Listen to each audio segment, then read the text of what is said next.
great milestone for Dustin and Ken Fletcher as we welcome you to Saturday Night Football. Just the second father-son combination to play 500 senior games behind the Silvani Surgeon Steve with 551. As the Bombers run out, they've got bigger fish to Friday night. They're sitting in 13th position, 5 wins and 8 losses, won 3 of their last 8. They're 1.5 games outside the top 8. Ezzy, they can still make it. Oh, they certainly can, Jason. Very much looking forward to this game. Seems like there's a sense of anticipation. So two teams are in pretty good form, so let's hope it's a great game. A great history between these two sides over the last 10 years or so. Their records at the Dome pretty even. Essendon won their last 3 games here. They're 3-2 for the season. The Kangaroos 3-1 at the Telstra Dome. And head-to-head, the Roos have won their last 3 games against Essendon by 8 and 21 points. And no reason to suspect there won't be anything different tonight, expecting a close one. Kangaroos would certainly be feeling pretty confident, Jace, I'm sure. Plenty of talent up forward for the Bombers. Lovett, Lloyd and Cupido. Some mercurial brilliance there. Oh, and I think Matthew Lloyd could be the X-factor. Looks like he's getting back in some great form. Throw in Rioli, Lucas and Murphy. It's a pretty healthy-looking front 6. It certainly is, and Lee Colbert's also been in fantastic form as well. Just played his 200th game. Through the middle of the ground, James Hurd, Jason Johnson, important as always. Brady Rawlings likely to get the job on Hurd. Well, you would think so. He won a best and fairest by being their #1 tagger, so very much looking forward to that matchup. Some toughness across the half-back line for Essendon in the form of McPhee and Solomon, and Lovett Murray turning into a pretty handy sweeper. And he gives them a lot of run off there because he's quite quick and he does use the ball well, but I think Petrie needs to produce something special tonight. Harding, Thompson and Jones against Welsh, Fletcher and McVeigh. 1 change for each side. Slattery is out for the Bombers, replaced by Jobe Watson for the 2nd game of his season. And out is Jess Sinclair for the Kangaroos, replaced by Severio Rocker after 2 weeks in the VFL. Sinclair, the Kangaroos say he's got the flu. Essendon say he's got a quad injury. He's out for a month, so he's got a flu-related quad or a quad-related flu. Anyway, he's out. Certainly seems that way, Jason. Look, it's an important in, I think, with Sav Rocker. Kicked 10 goals last week, so certainly some insurance. And it did work early in the year with both Thompson and him playing well. Daniel Motlop back and just going to start to run into form over the next month or so. Such an important part of this side. No doubt, and he's the probably wild card, if you like, in relation to their forward structure. Speaking of wild cards, Matthew Lloyd and James Hurd have been that all their entire careers, 2 absolute A-graders. Oh, look, he's a beauty, and it's just a coincidence, I suppose, that we all thought would happen. That certainly when James Hurd's got back into this side, they've been very, very good. Probably got their best side on the park tonight too, Jace, I think, Essendon. Yeah, James Hurd made that point during the week, so there's no excuses for the Bombers tonight. Matthew Lloyd with 4 goals last week. Plays in a lot of different roles, though, under Kevin Sheedy, so we probably underestimate how much value he is at times further up the ground. So much talent up forward for Essendon. If they can put it together, their midfield can click and the delivery can service that forward line. It is an imposing structure. No doubt, and I'd certainly like to see Matthew Lloyd playing out of the goal square, get supply from the likes of the Johnson boys, Rioli, Hurd. I think it'd be great for Essendon to have some sort of structure up there. Speaking of imposing, 2 big units up forward for the Kangaroos in the form of Nathan Thompson and now Severio Rocker back into this side. Got a fabulous record against the Bombers. Nathan Thompson's kicked 28 goals for the season. 15 of those have come in the last 4 weeks. He's been good and he's certainly been the #1 focal point, but Severio Rocker, he's an experienced campaigner. He knows how to play, and certainly under the roof of Telstra Dome, that could be an excellent inclusion for the Kangaroos. 67 goals in 17 career games against Essendon, so he's going at about 4 a game, including 11 goals in his last 4 and 7 bags of 5 or more goals, so he does love playing against the Bombers. Congratulations to Lee Colbert, 200 games to him as the Kangaroos run out. Vital game for them as well. We spoke of the Bombers. They're playing for survival. The Kangaroos are playing for position. They're 6th. They've won 3 of their last 4 games, including back-to-back wins against Richmond and Freo. And they got themselves back on track too, Jace, because they did have that lull where they lost 4 in a row. So certainly from that point of view, I think Dean Laley's done wonderfully well to regroup and get them back on track. So they're a real threat at the moment. It's going to be a ripping contest. It's Essendon, it's the Kangaroos, and it's coming up next, live on Fox Footy. Now Lloyd goes, long chips and he's got him. Just 22 years of age. History. He's got it. So much for the security, Rob. Severely outnumbered. Congratulations to Matthew Lloyd. That's a superb effort. Look at the recognition from all the fans. What a great shot. Yep. That's unbelievable. Imagine him in the middle of all that. He's just thinking, I've finally done it. This is incredible. The very first time that he's done it.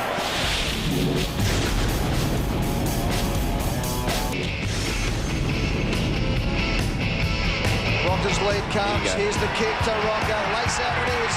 Sev has got it. This to win the game for the Kangaroos. Awesome. Rocker kicks goal number 5. Welcome back to the Telstra Dome.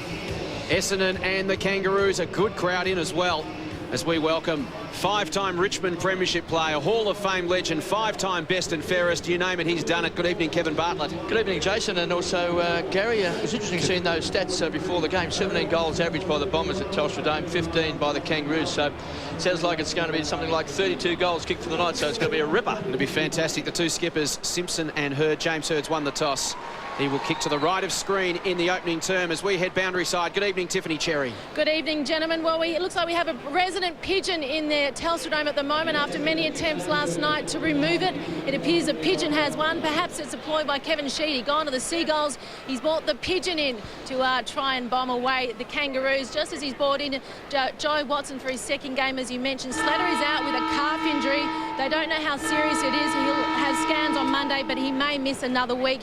Jez Sinclair is out also with a thigh injury. He got a corky on Monday and trained on Wednesday. It bled even worse, and he could possibly miss next week against the West Coast Eagles as well. The ground is in great condition, a little bit slippery. They've replaced a massive part from wing to wing through the centre of the corridor, so it'll be interesting to see how the players adjust to those conditions. Thanks, Tiff. Well, start will be all important. Essendon won 6 of their last 7 first quarters, Gary. We know they start well and finish poorly. And Kevin Sheedy once again coaching from the boundary line as he has done in recent weeks. And I think it's a good ploy too, Jace, because certainly with the amount of young players that are coming through the Essendon football team at the moment, it's great actually to be there one-on-one with them, give them instructions, tell them how the game is unfolding according to the master coach. So I think it's a great move from Kevin's point of view. Saturday night football at the Dome. Essendon and the Kangaroos enjoyed such a fantastic rivalry over the last decade. The whole Marshmallow incident in the late 90s. There's been plenty of fire and rivalry and spirit. And let's hope we're in for another classic tonight. Their last 3 games have all been pretty tight affairs. And we can see there's already a little bit of push and shove early between Hale and Lovett Murray. Expect this one to be played in a very, very ferocious competitive spirit. Thanks for joining us. Saturday night football from the Telstra Dome. Round 14 underway. Petrie in the ruck against Hill. Hurd crunched. Through came Lee Harding. Body on body early. Sets the tone for the Kangaroos as Wells goes out wide looking for Pachoni. Clears he and Murphy. To the back of the contest, Shannon Grant went to ground. Tries to link up with Pachoni. Numbers here for the Bombers. Murphy in fine form. Through the middle of the ground. McVeigh will go inside 50. Cupido lunges, couldn't quite hang on. Ferrito to tidy up for the Kangas. Goes to the wing. Here's Rawlings. Rawlings will kick to 50. Harding working hard and gets the mark. 55 from home. Looks up, has Hale leading to the pocket. That's ignored. The big man now has got the size advantage. He'll push back towards the square. Harding called to play on. He's going to load it up. From 55, goes with the spiral, rolls out the barrel for a goal! Great start to the Kangaroos.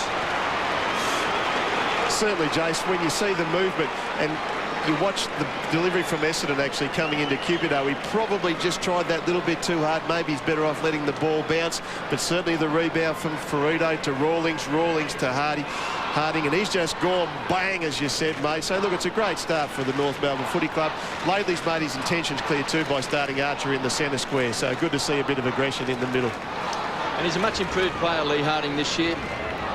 His kicking's been better. He's added a bit of intensity, some urgency to his game, and that's a great start. He's kicked 7 goals for the season, and he's going to give Mark McVeigh something to think about. Hill in the ruck. Hurd again. Getting his hands on the ball. The Kangaroos out of the centre square. McPhee. Started slowly the first couple of games of the season, but has really hit his straps for the Bombers. Been one of the great pickups. Finds Murphy coming off a terrific game against the Saints. Goes short. McVeigh on the edge of the centre square. Start by the Kangaroos. They've come off a couple of great wins over Fremantle and Richmond. The Bombers haven't won 2 games on the trot this year. Short. Johnson finds Welsh. Just sharing the ball about. Solomon was caught in 2 minds. Closing very quickly to stand the mark was Wells. Matthew Lloyd, 4 straight goals last week. We will see him up the ground. He's on a lead now. Here it comes. Here's Lloyd out in front. Couldn't take it. Got his hands on the Sharon. Here's Harding strutting his stuff across half back. He's just kicked a goal. It was a look-away kick, and Fletcher. 500 games for father and son. Played against his father, Ken. Here's a chance for the Bombers. Murphy from half back. He's in stellar form. Goes short, finds Hill. The run comes. Mark Johnson. Chips the light, fantastic, goes wide, finds Lucas. He's held up on the mark by Hale. Make that Watt. Goes short, thumped away that time by Pratt. Riroli stands his ground. It's a very clumsy kick. Love it! What a snap! What a goal for the Bombers! What a reply! What a start. Lee Harding at one end and Andrew Lovett at the other. The ferocity of the Kangaroos and a little bit of magic there. Well, you can just see how much genuine speed Lovett's actually got. He's picked it up on the half volley and certainly just to angle the ball across his boot, and that was just a super goal. And really, this is a great opening in the first couple of minutes. We see here Lovett, and he's been mercurial since he's actually come into league footy. But what you're actually getting to with the centre bounces, for those first two centre bounces, Archer was starting in and Rawlings on the wing, and after the bounce he would go to Hurd. So there's just a little bit of tactically stuff going on at the moment. Fascinating opening 4 minutes. It's had it all. Kangaroos have come in hard off the square twice now. Firstly through Harding to set the scene. And then Archer laid a big hit on James Hurd the last time they were in. A goal apiece. Saturday night football underway with a spark. Hill, Jason Johnson, and now Solomon to half forward. It's a good kick. Closing was Ferrito, but Lloyd had position and the mark. He'll kick from 55. The superstar from Windy Hill. 4 goals last week. Averaging 2 goals a game this season, down from his career average of 3.5. But as the boys have mentioned, playing a bit more up the ground this season. Jason's just a champ, and I just love the way he goes at it. When he's confident and he's in really good form, he just goes at the ball really hard in the air. This to continue the brilliant opening. We've seen skills on both sides. Can Lloyd go back from 55 and thump it through? He's kicked 721 of them in his 201 games. Tugs it short. It's still there for the Bombers. It's at the top of the square, and now a chance for the Roos to aggressively rebound. Pratt hands it off to Colbert. Corey Jones, great smother. Mark Johnson committed the body and keeps it alive. Here's the brilliant Lovett out of bounds. Desperate effort again from Lee Colbert. Both sides throwing themselves in early. Dean Laidley would be absolutely delighted with the commitment of his side. And you can see that they've both come to play too, and they realise the importance of this particular game, no doubt. Kangaroos have won the last 3 clashes between these two sides. Hill again tried to get it to Mark Johnson. Coming in over the top was Cupido. Umpire will bounce right on 50 for the Bombers.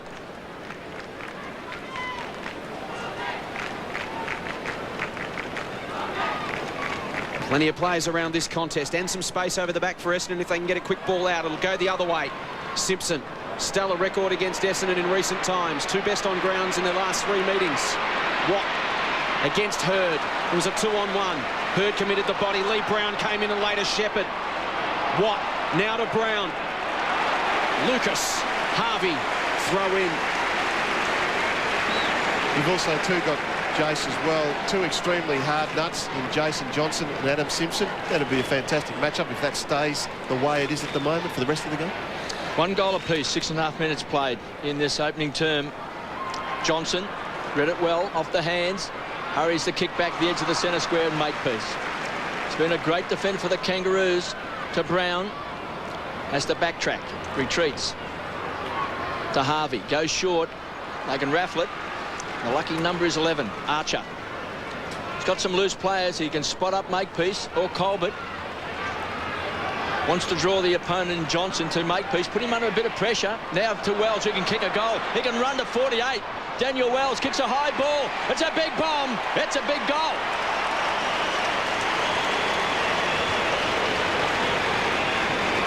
Certainly the kick from Arch is always dangerous if it can actually be switched into the centre corridor and someone plays on, and we just know how much of a graceful mover Daniel Wells is, and he certainly sized this up pretty well, and he's very, very dangerous from 50. once again, good poise, just got his kick in time at the right particular moment, and he's nailed that. Love it off for the Bombers, replaced by Angus Monfries, as the Roos once again pull away to a 6-point lead. 8 minutes gone at the Telstra Dome. Great start. Back in the middle of the ground. Petrie got the tap into open space. McVeigh feeds it out the back to Solomon. He's run down by Archer. Cough up. Simpson, he's taken out as well. Harding tries to spin through Solomon. Murphy, he's taken by Piccioni. Ball spills to Jones. Jones from 50, tumbles towards the square. Awkward bounce for Thompson. It'll suit Fletcher. Tries to link up, gets it back. Fletcher, love it, Murray, and they work it out of a tight space. He's got a runner outside. Comes inboard, slips past Piccioni. Makepeace ran down the kick. Ball still alive. McPhee, he's taken down by Jones. Ferocious early from both sides. Monfries dives in. Piccioni over the top, holding the ball. Monfries dived on the football. Jones wanted to play on, who'll come back, no advantage. And the kick will go to Lance Piccioni, 55 metres out. Another good matchup too, Jace, is Dean Solomon on Glenn Archer. And you've also got Lee Colbert loose at the centre, bounce up one end, and Adam McPhee loose up the other end. Keen to give it off. Inside 50, it's a 4-on-1 to Hale, and the kick was perfect. Surrounded by 4 Bombers, beautifully weighted, and David Hale will go back and kick for his 8th goal of the season. He's becoming a real dangerous player for the Kangaroos, but once again you see here the advantage of being tall, but also too the kick very, very smart. Just waited, as you said, Jace, and Hale's done the rest by taking the catch. So this for the Roos to open up a handy early break. Started full of promise. Shown all the intensity and desire that Dean Laidley would require of his men. And now David Hale to do some damage on the scoreboard. We said from the outset it was a big mismatch in size against Lovett Murray. And he's made it pay with a goal. The Roos have got 3. Just squeezed it in, Gaz. That's all you have to do, Kev. That's all you have to do. But he did come from Queensland as a forward, and certainly he has grown with the experience and the actual game time that Dean Laidley's been able to give him. But once again, Piccioni's kick here, as you called it, Jace, was amongst 3 Essendon players who were pressing back hard. Hale's taken a fantastic mark, and he is a very, very reliable and accurate kick. And it's good to see actually Dean Laidley starting him in the forward line and Drew Petrie in the ruck. Because it does stretch the Bombers down back. So good coaching by Dean Laidley. Kevin Sheedy, of course, sitting on the bench again like Spielberg, the director, calling the shots from the boundary line. Centre stage. 3 straight goals for the Kangaroos. They lead by 12 points. Petrie doing the ruck work, taken away by Hill. Now Johnson. So the Bombers make their way to centre wing. Monfries gets the call from the skipper in Hurd. Can he keep it alive? He can't. Out on the full. Watt. Cross half back. To Colbert. Game number 201. Shares the ball with Harvey. Having a trot across half back. Goes wide. Finds Pratt. They can open up the loose player. Simpson. From one side of Telstra Dome to the other. For the Kangaroos. Keen to just control the ball. Jones. Clean hands, strong eyes. Can be a goal kicker. We saw him against the Brisbane Lions. Kicked 4 good ones. Drives the ball into a beautiful kick. And finds Petrie, who stands his ground, and Makepeace has come all the way down from the back pocket. Here comes Thompson. Great play by the Kangaroos. Hard running from Makepeace, and he does it well. And it was set up initially too, Kev, when the ball went out of bounds on the full, but that kick back to Colbert, who's loose because you've got McPhee loose up the other end. There seems to be a bit of a rotation. Justin Murphy's trying to go to Shannon Grant. Shannon Grant's trying to go to McPhee, but then that leaves one of those to be loose. But that kick was well weighted to Nathan Thompson, and now he's going to go back and nail the goal. 28 goals for the season, Nathan Thompson. This time pushes it across the face of goals and through for a behind. Let's go down to Tiffany Cherry. The doctor just ran out, the Essendon doctor just ran out to Dustin Fletcher. He's split the webbing in between 2 of his fingers, so just keep your eye on him. And they're already stretched down back at the moment for height. You see Lovett Murray conceding 12 centimetres and 19 kilos to David Hale. Fletcher goes long. 3-on-1 Archer. Got it to ground. Harris feeds it back to Pratt. He's got 3 men inboard. He'll go short and find Watt. Just backward of centre wing. Again, they look to switch. Up the middle, dangerous kick. Petrie made it good. He marks adjacent to the centre circles. Essendon got numbers back. David Hill lurking across half-back as the loose man. He dishes off to Colbert. Colbert can kick over the head of Hill. Out comes the leading Thompson. It was an ugly kick off the boot, but it was well directed. And Thompson split his way through and hit him on the chest. It seems, Gary, that the Bombers are not too keen to pick up the Kangaroo players across the centre of the ground. Certainly Petrie's been very, very dangerous. He's just patrolling that corridor, and Hill's his direct opponent, and he obviously went for that previous kicking when Glenn Archer came back. But certainly Colbert's doing a lot more damage than what McPhee is loose for Essendon, so it would be worthwhile, I think, looking at manning him up. But Thompson's where a forward should be, Kev, and that's in front, and the kick's drop short. All Thompson has to do is take a chest mark. Now he's going to go back and nail this goal. 15 goals in 4 weeks. He's in good form, but he's missed too early here. Another behind to Nathan Thompson. A couple of opportunities go begging for the Roos because they certainly are having the better of the early running at the moment. The numbers statistically pretty similar, but just the way they're using the football, the Kangaroos looking far more dangerous. Fletcher again with a kick in. They go short to the pocket and find McVeigh. The other thing the Kangaroos are doing well when Essendon kick in also too, Jason, is they basically employ a 15-man zone. Up the middle to Stanton. He's devoid of options as well, so he'll go back to Fletcher. Essendon is trying to manufacture some space out in front of McPhee. Wells closing. McPhee with strong hands takes the mark. Again, a good kick from Fletcher to the advantage of his teammate. McPhee wants to switch it inboard to Murphy. He can go over the top to Lovett Murray because Hale was drawn to that last contest. Instead, he'll go to Welsh. Welsh out to the wing. It's a 2-on-1, but the one was Archer. The numbers didn't seem fair. Out of bounds. It was super play because Archer could sense the numbers were against him then, Gary. Kev, you just love it. Fist. You just love it. Sorry, mate. You just cut across you there, but you just love it when Archer sees it in the air. It's almost like he wants to go at it even harder. You can just see the look on his face. He's just one great competitor. Harding takes a breather. Motlop comes on for the Kangaroos. Johnson wins the ball from the boundary throw-in, taken by Welsh. Finds Peveril, looking for a kind bounce. Is Stanton. Now the run will come from Lovett Murray. Loves the run with the ball. Sometimes just doesn't quite finish his hard work. Stanton concedes ground, back to Welsh. Kicks to the hot spot. Lucas directly in front.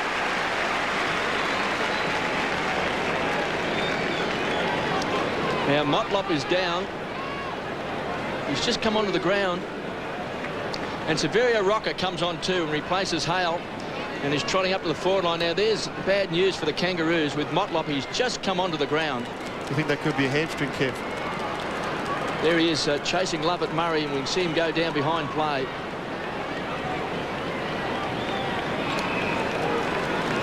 Let's go to Tiffany Cherry. Yeah, you're right. It is his hamstring. It's his left hamstring. He's slipped down and grabbing it now, but it doesn't look too bad. He's actually walking on. Well, Lucas has popped it through, so the Bombers have their second goal on the board. It was interesting you said about Lovett Murray there, Kev, that maybe he wasn't quite sure what he's going to do with the ball, but it was great to see him actually take the Kangaroos on, and in the end it still caused something, and then that quick kick to come back into the corridor, and Scotty Lucas just actually judged this really, really well, and we know he's a wonderful kick for goal, so let's put the pressure back onto the Kangaroos. Rotten luck for Daniel Motlop. Had a shoulder reconstruction pre-season which kept him out until round 12. He's played 2 games, and now he looks to have done that hamstring. And that's a trade-off with Lovett Murray being outsized up forward. It's 1-1 in that battle now because he'll use his pace to get off his man. It's now Thompson because Hale's come to the bench. But that's the trade-off for the Bombers. They need Lovett Murray to hurt them going the other way. And there's a free kick in the middle of the ground. It's going the way of the Kangaroos, the Bombers rather. Bit of push and shove in the middle. Jason Johnson emerges with the football. Goes long to the 50. Again, Lucas the target. Hurd there as well. Off the hands of the contest. Crashing in was Lloyd. Solomon, Peveril in there it was. Solomon in over the top. It spills to Lucas on the left boot. Bouncing ball towards the goal square. Off the hands of Brown and Lloyd. At the back, Petrie. Discretion the better part of Vella. Minor score to the Dons.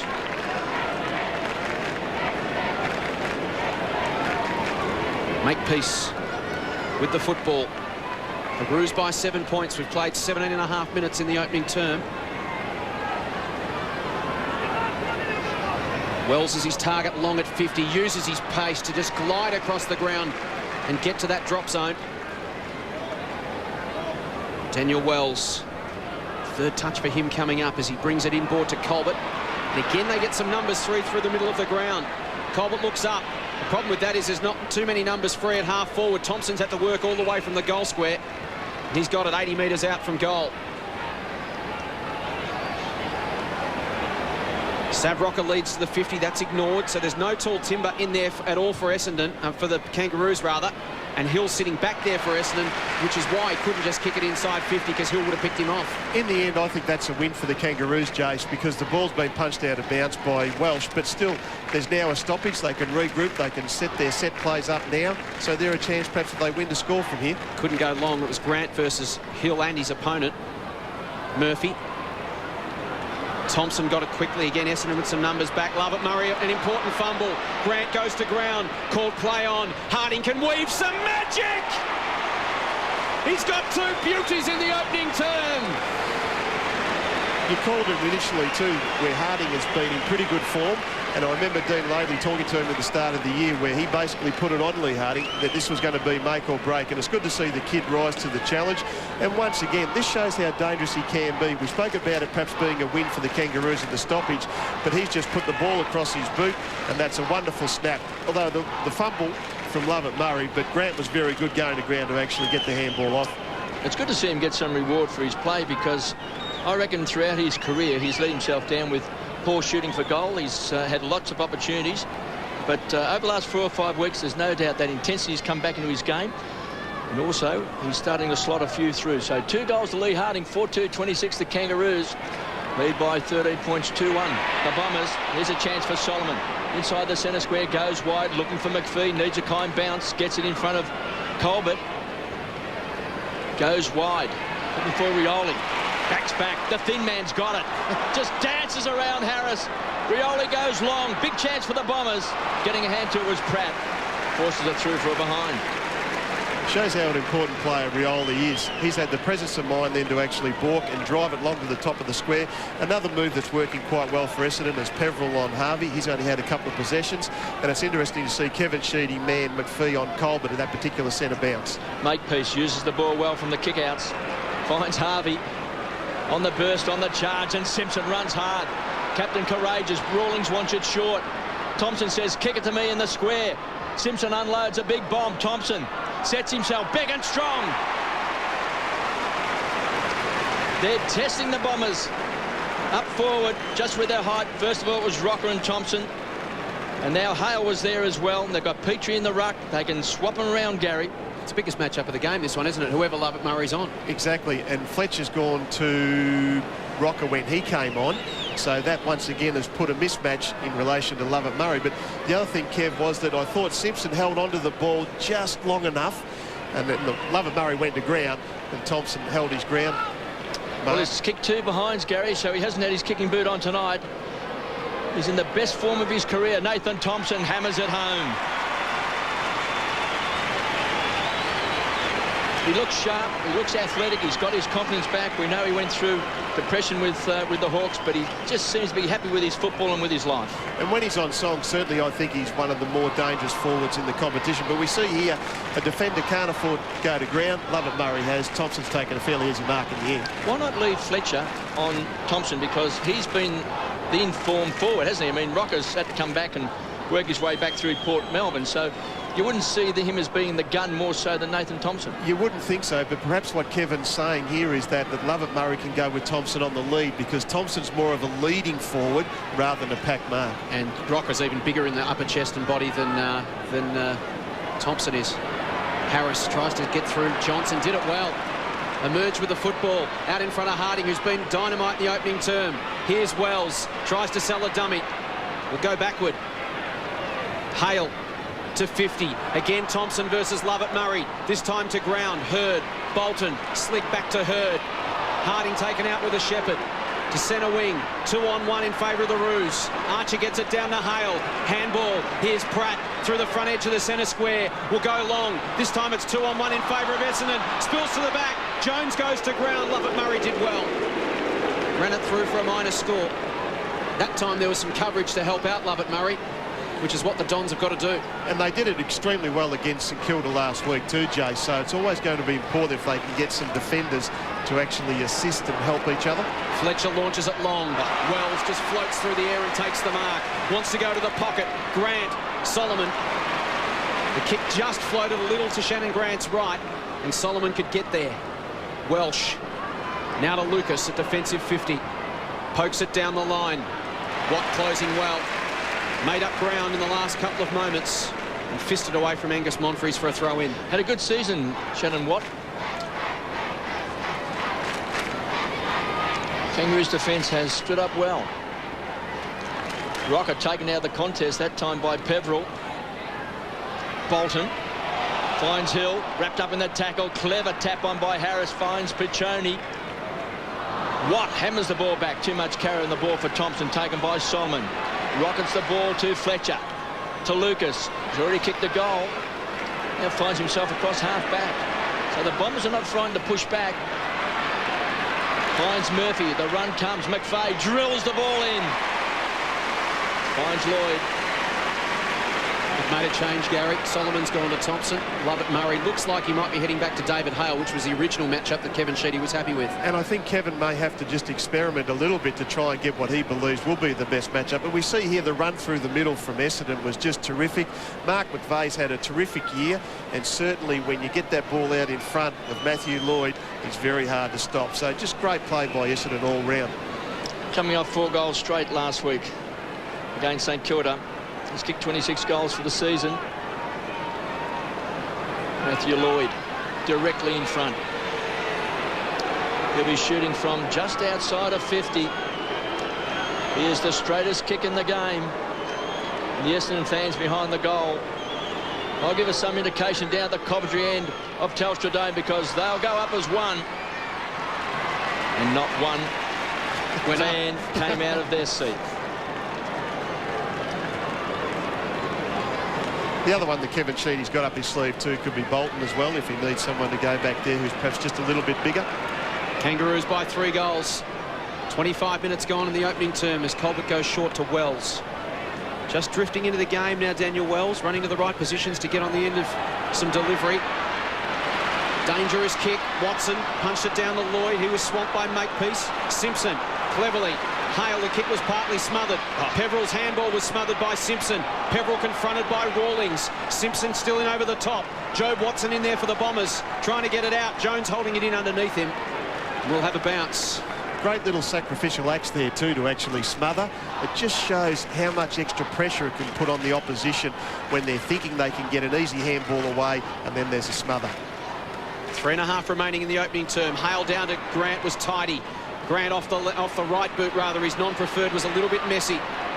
Murphy happy to use the boundary line. We'll have a throw in at the forward 50 for the Kangaroos. So you can see Kevin Sheedy's logic with the 3 big forwards for the Roos. He sees David Hale as being the least dangerous. He'll put Lovett Murray onto him. And certainly, just from an experience point of view, it's not a bad matchup because they both haven't played a lot of football. Fletcher on Rocker and Solomon now on Thompson. Harding tries to feed it to Grant. He's on his left boot. Swings it back to Shannon Grant. Right to the line, and Thompson's got it again. This to go back for his 4th scoring shot of the term. He's booted 1 goal, 2. And he is a tower at full forward at the moment for the Kangaroos. And the thing that the Kangaroos are doing very well, Jason, is they're getting actually the ball deep inside there, probably forward 20 or forward 30, and it just puts that much more pressure on the Essendon defence. But it might be worth putting Bolton down there because he just is a bit taller than Solomon. Thompson gets his 2nd. Signs looking good early for the Kangaroos. The margin out to 4 goals. It's a good point, Gary, that whilst the Bombers are flooding back, the Kangaroos haven't been frightened at all to just kick that ball along to the hot spot. Not just inside 50, but get it, within 20 metres of goal, and where you've got Thompson and Hale there and Rocker at the moment. It's hard to flood against that. And it's also, too, got to make the defenders think whether they should actually go for it. And we see here it's right to the, 5 metres within goal too, that's right. So Thompson always had the sit on Solomon, and he's such a big boy, very hard to get around. But, yeah, certainly their ability to drive the ball deep has been quite effective so far. Great start by the Kangaroos, 6-3-39. The Bombers 2-3-15. Kangaroos by 24 points, and that man on screen has booted a couple of goals, 30 for the season. He's in great touch. Hill got his hands on the ball first. Peveril, before he was crashed into by Jones, will take the free kick. To McVeigh. Look out. Just a roll of the shoulders to break the tackle. Goes wide. Finds Mark Johnson. He's on centre wing. Bolton is running hard. Johnson backs himself in against Makepeace. That's dangerous. One of the best defenders in the game, taken away by Stevens. That opens up now for the Kangaroos. Corey Jones has got it. You know who the target's going to be. It's this man, Nathan Thompson. Get him back. Couldn't quite take it. Rawlings, hands and knees. Look away kick. Didn't quite make contact as Solomon bounces to his feet. Goes short, finds Welsh. Kangaroos quickly, man up. Roos by 24 points. Welsh just caught in two minds. Time for think music. As the time clock ticks away, Welsh kicks a high ball back towards the centre wing. Simpson, great roving, beautiful kick. Finds Big Sav, and he'll be shooting from 55 metres out. Can he unload, Gary? I hope he does, Kev. We know he's such a penetrating kick, and certainly for Rocker's confidence, it'd be great to go back and nail this. But once again, the kick from Adam Simpson, he crumbed it. Certainly it's opened up the corridor by the kick coming back into the centre corridor, and now Sav Rocker's going back for a shot on goal. Well, the coach said he kicked 10 goals against Port Melbourne, but he was playing on a pygmy. He unloads. Saverio Rocker right to the goal line. Houston, we have liftoff. Big Sav has nailed it. You would certainly think he'd be coming off some pretty good form if he's kicked 10 on a pygmy last week down at Port Melbourne, but certainly we know he can lead and lead well. He's a big body. He had about 2 metres on Dustin Fletcher, and he's gone back and he's probably drilled that from 65 metres, Kev. Big kick. Could be an early night for the news editors who cut up the highlights packages. They'll be able to go home by half-time. They've already got enough to fill their stories. Look at the smile on his face. Had some great goals in the opening term. Lee Harding's kicked 2 belters. Andrew Lovett kicked a ripper, and now Sav's unloaded from inside the centre square. And it's the Kangaroos by 30 points. Kevin Sheedy's responded to in the last 2 minutes by actually sending James Hurd deep into the Kangaroos forward 50. Another body in there. Hill, backhander. Mark Johnson ran onto it. Grant wins the loose football. Stevens had to bang it on the boot quickly. It was touched. Hill dishes it off. Here is Lovett. Spears it inside 50. McPhee goes back with a flight and takes the mark. The delivery inside forward 50 from both sides in the first term has been exemplary. And certainly when you think that this game now is all bar finished, the quarter's all bar finished, and they've certainly been able to work the ball well from both sides. And McPhee's a very, very good player, but once again, that kick was well weighted. And look, 9 goals have been scored this first quarter, so it's a great opening to the game. So Adam McPhee, not a noted goal kicker by any means. He's booted 8 for the season, 42 in his 84 games. A chance to pull one back just before quarter time for the Bombers. They've been blown away early. They have been good starters in recent times, but not tonight. McPhee shanks it right to the boundary line. It's still there for Colbert. Feeds it over the top to Wells, and we'll have a throw in with 15 seconds remaining on the clock for the Bombers to manufacture something. As Murphy tackled off the ball, didn't appreciate the attention from Nathan Thompson. Good to see him getting a bit aggressive there. Throw in. Last chance for the Dons to find something here. Watson got hand of ball, but Harvey gone too far. Does not concede. Goes to Ferrito, and in the end, it was a tidy option. Siren will sound for a blistering opening term from the Kangaroos. Entertaining Saturday night football at the Telstra Dome. And the Roos with the early honours. They're 7-3-45. Essendon 2-3-15. The margin 30 points. 2 goals to Thompson, 2 to Harding, singles to Wells, Rocker and Hale. While Lucas and Lovett have the goals for the Bombers. Played at a blistering pace. Entertaining stuff in perfect conditions under the roof. It's what Saturday night football is all about. We'll be back with second quarter action right after this on Fox Footy.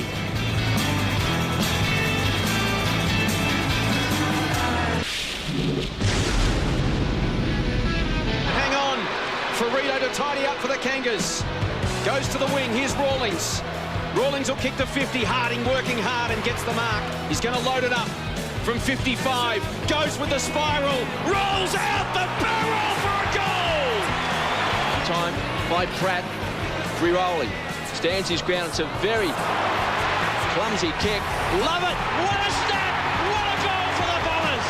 What a reply! You can just about switch the TV off, satisfied after watching those two. A couple of ripping goals. It was an entertaining opening term. A bit of a shootout, really. Both sides just so brutally efficient and clinical once the ball went inside 50. And for the Kangaroos, well, they just got it in there more. 7-3-45, Essendon 2-3-15. The margin, 30 points at the first change. 2 goals apiece to Harding and Thompson for the Kangaroos. But an interesting, exciting opening term of football. And as I mentioned, Gary, it was just the efficiency going forward from both teams. Once it went inside 50, the opposition defenders had little or no chance. And Dean Laidley will be extremely pleased with the way his Chargers have came out and played this game thus far. But certainly, as you said, the forward line of the Kangaroos, he'd be very pleased with the work rate. And also, too, the tools have certainly done a lot of damage. But Harding's been good when the ball's hit the ground as well. But I think the midfield and the run-off half-back for the Kangaroos, Lee Colbert's been extremely damaging, so Kevin Sheedy needs to shut him down. But certainly the Kangaroos have been all over Essendon at this point in time. Let's head boundary side. Here's Tiffany Cherry. Well, the bad news for Daniel Motlop, he has strained a hamstring. He's iced up. He's out for the rest of the game. So the Kangaroos bench reduced to 3. They don't know how bad it is at this stage, perhaps a 1 to 2 week injury. A number of the Kangaroos who are running obviously very hard, getting massage there, as was James Hurd. And you were mentioned before that the Bombers are allowing the Kangaroos to run loose. Well, Mark Harvey ran to the defenders and yelled at the players to man up. Thanks, Tiff. One other game of round 14 action on this evening. It is at the Gabba in Brisbane between Melbourne and the Brisbane Lions. Replay scheduled a little later on in the evening, so if you don't want to know the score, look away now.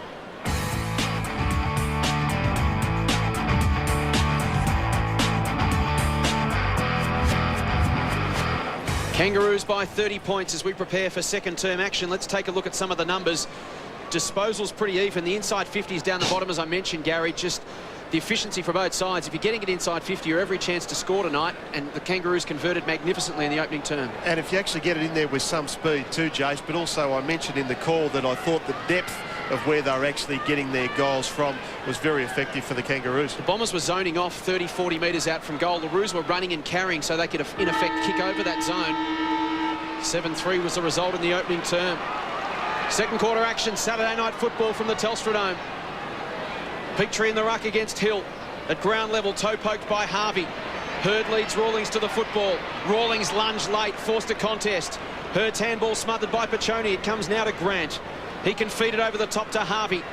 Looks up, goes inboard. Petrie has to stand and wait, takes the mark as Brioli arrives. Drew Petrie just forward of the centre circle. Lead straight up the middle from Thompson. Was hard and straight, and so was the kick. Thompson has it 55 from home, and he'll kick 5 from home. Dean Solomon late with that attention. Umpire believed it was unwarranted. Put him into the turf after the marking contest. Dean Solomon says you might want to take another look at the scoreboard. But Dean will need to do exactly that in about 30 seconds' time, because there'll be a goal to Nathan Thompson. We know he's a pretty hard player, Dean Solomon, but sometimes I think he just lets himself down a little bit here. We see Nathan Thompson. You can't even see Dean Solomon in the picture there. He comes in and look, it was probably a bit soft in the end, really, when it's all said and done, but it's an easy goal for Thompson. His third. He's been the major difference between the two sides in the opening term. As we mentioned, both teams have had round about the same amount of football. In fact, the Dons had slightly more disposals in the opening term. But Nathan Thompson standing tall with 3 goals. He's giving them a target to kick to. 3 goals too shows how much of the footy he's getting. And we're probably underestimating too perhaps the role that someone like, and once again we see here that Thompson just come out in the lead, so it was a pretty easy goal in the end, as we said. But the role that Rocker's playing by just being out in that forward 50, it does take Fletcher away from Thompson, so it's a bit of a cameo role from Rocker. Sheedy's also responded to by actually putting young Laycock on the ground, and he's got Colbert, who's taken him deep into their particular forward 50. 3 goals to Thompson. He's the target up forward. Here's Harvey working hard out of the centre square. On the stretch that time was Jones. Just couldn't quite hang on to the Sharon Jones. Second effort. Misses. Through from behind. I think it's one of the great comebacks, Nathan Thompson. Over the last couple of seasons, he has really struggled to get his game together after he looked like he was going to be a real gun early in his career. We know he's medical conditions, but to go to the Kangaroos and work his way back to the fitness obviously he's in at the moment, Gary, and the sharpness over the last 5 or 6 weeks. We saw him kick 5 goals also against the Brisbane Lions. He looked great that night, and he looks every bit as sharp tonight. The Bombers go wide. Spectacular leap that time by McPhee. Boundary throw in. That was Pachoni just protecting Harvey. It was a switch to a contest, Gary. Yeah, well, in the end, it was really to nothing because the Essendon players couldn't get anything out of it, and the ball's gone out of bounds. So really, it's favouring the Kangaroos at this stage, no doubt. Chance for the Kangaroos inside 50. They share the ball around. Love it. Hammers the ball back towards the edge of the centre square. Pratt was the high flyer, couldn't take it. Now the whistle is gone. It's a free kick coming back. It's going to Archer.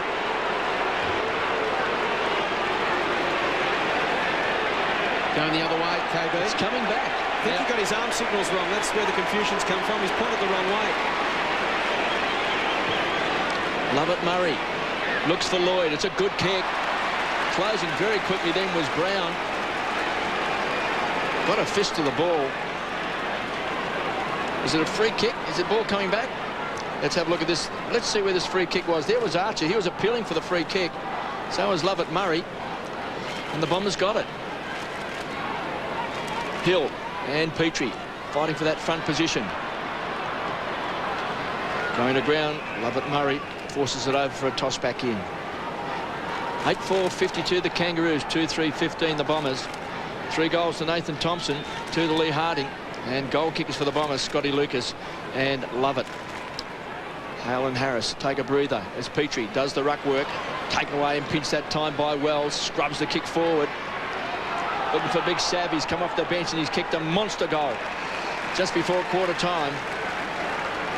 Boundary throwing. The other thing that he's done, Kev, too, is Sav Rocker ran something like 55 metres to actually draw Dustin Fletcher away from the area of goals, and you've now got Nathan Thompson 15 metres out from their goal with Dean Solomon alongside him. They are dividing and conquering the Essendon defence at the moment. Fletcher against Rocker. It spills to the back and McVeigh. Handball smothered. They've been great at the 1%ers tonight, the Kangaroos. That was Simpson on that occasion. Welsh went back, won the hard ball. Johnson commits the body, tries to feed it to Lucas. He's taken down by Ferrito, got the hands free. Spills now to Cupido, run over the top of it. He's run down by Archer. Corey Jones wrapped up by Lovett Murray. Wells lurking with intent. This ball spills out of that contest to Peveril. He's taken down as well, ferocious from both sides. And eventually we will have a bounce. Tough in the clinches there. The Kangaroo tackle rate outstanding, as you just saw, 21-6. They have been fierce off the centre square from the opening bounce. They set the tone early through Lee Harding and have worked very, very hard. Pachoni went looking for Harvey. You could see what he was trying to do. Didn't quite come off. Chance now for the Bombers. Murphy looks up, can go over the top to Rioli. Inboard to Johnson. Sold the dummy, will get run down. And the turnover will come. Ferrito. Rocker on the half volley. Tried to tap it to Grant. Didn't quite come off.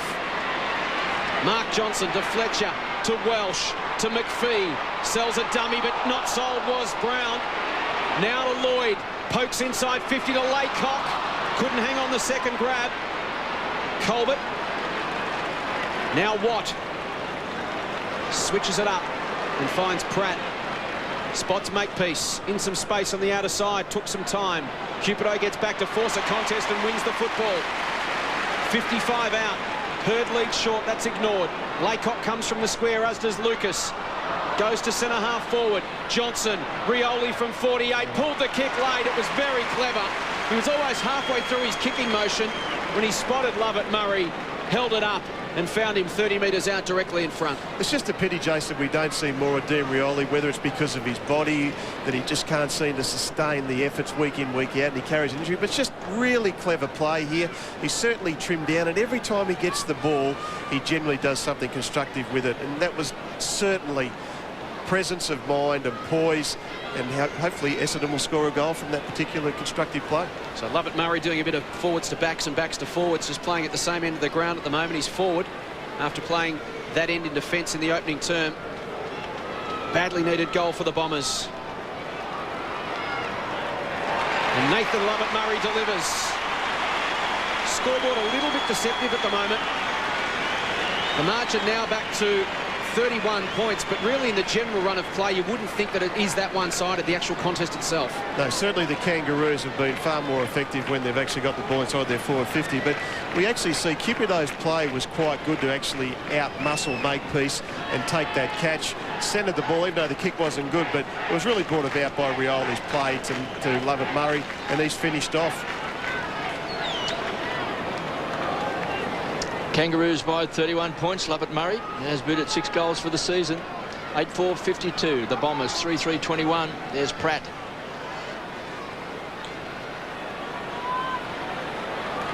Harvey has been very good out of the centre square. Backtracking then backpedaling was Archer. Does well. Finds Simpson, who's leading from the front. Ferrito runs to 55. Getting back. Great grab. Severio rocker. A party trick. He took one of those early in the year, didn't he, Kev? He did. Against Carlton, but that was actually lower to ground, so to speak, whereas the other one was quite high for Big Sav. But once again, as I said, it just seems like he's playing smart for the North Melbourne Football Club or the Kangaroos by his positioning, but that kick was weighted to his left side, and certainly he's a big enough boy. If he gets enough hands on it, or in that case one hand, he did it very, very well. Put out the big mitt. Severio Rocker kicked a great goal just before quarter time. Just 30 metres out. Directly in front. And he has pushed it left. And Tony Shaw often says when we're commentating Kangaroos games and Severio Rocker is playing, that put him 55 metres out and he'll kick the goal, but round about 30, he believes he just doesn't go through with the same kicking action. It was a terrific grab. It deserved better. Kangaroos by 32 points. Fletcher to bring the ball back into play. McPhee short.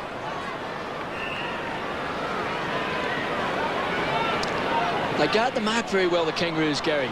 They hold him up extremely well. They hold him up. They stand on the mark. They dance around. They extend the arms as high as they possibly can. You've got to kick over the man on the mark. Very well drilled. Here's McPhee, again caught in 2 minds. Has to go short. Grant. You can see there with their arms in the air. Make the Essendon players kick over the man on the mark. McPhee. It was Groundhog Day. 3 marks in a row. Peveril. The Bombers have been held up. Some hard running by the Kangaroos. They've manned up on the Bombers. Goes wide. Finds McPhee. This is the plan. Kick it to McPhee. Short to Cupido. Nearly a slips catch. Kick it back to McPhee. He's calling for it. He's been ignored. Solomon. They're just gradually making their way up the wing, the Bombers. They're on centre wing as Solomon now kicks a penetrating kick. Looking for Lucas. Good grab. He beat both Watt and Brown. It's a tough angle for a left footer. We certainly talk about the amount of ball use that Essendon needed to get it into their forward 50, but they were very patient. They didn't panic, and in the end I thought they constructed that movement quite well. Scotty Lucas. 28 goals coming into this game. He kicked the goal in the first term. Just to give some heart to the Bombers. It's going to be a tough kick. Wonderful kick by Scotty Lucas. Straight through the heart. 2 goals to Lucas and a big one for the Bombers. And we know how damaging he is once he gets the ball inside their forward 50. And I just like the work rate of Scott Lucas, but as I mentioned previously, it was a patient build-up. The ball, this kick here was well weighted. Scotty Lucas has taken on 2 Kangaroo defenders and actually beat them both. And he is generally a pretty accurate kick. So that was a pretty important goal because you had Sav Rocker miss up the other end. And quite often in this game, 2-goal turnaround, Jace. And as we've mentioned already, the game nowhere near as one-sided as the scoreboard may suggest. The Bombers still well and truly in this game. But by virtue of the fact that the Kangaroos were just a little bit more efficient in the opening term, they don't have a lot of margin for error. Essendon must take their chances to get right back into the contest. Peveril. Spears inside 50. Past Lloyd.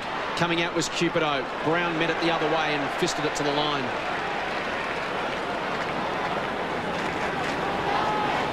Looks like the move's been made too, Jace, that Bolton actually has gone into defence onto Petrie at this particular point in time, and that's released Murphy to do what he does well and just be that sweeper.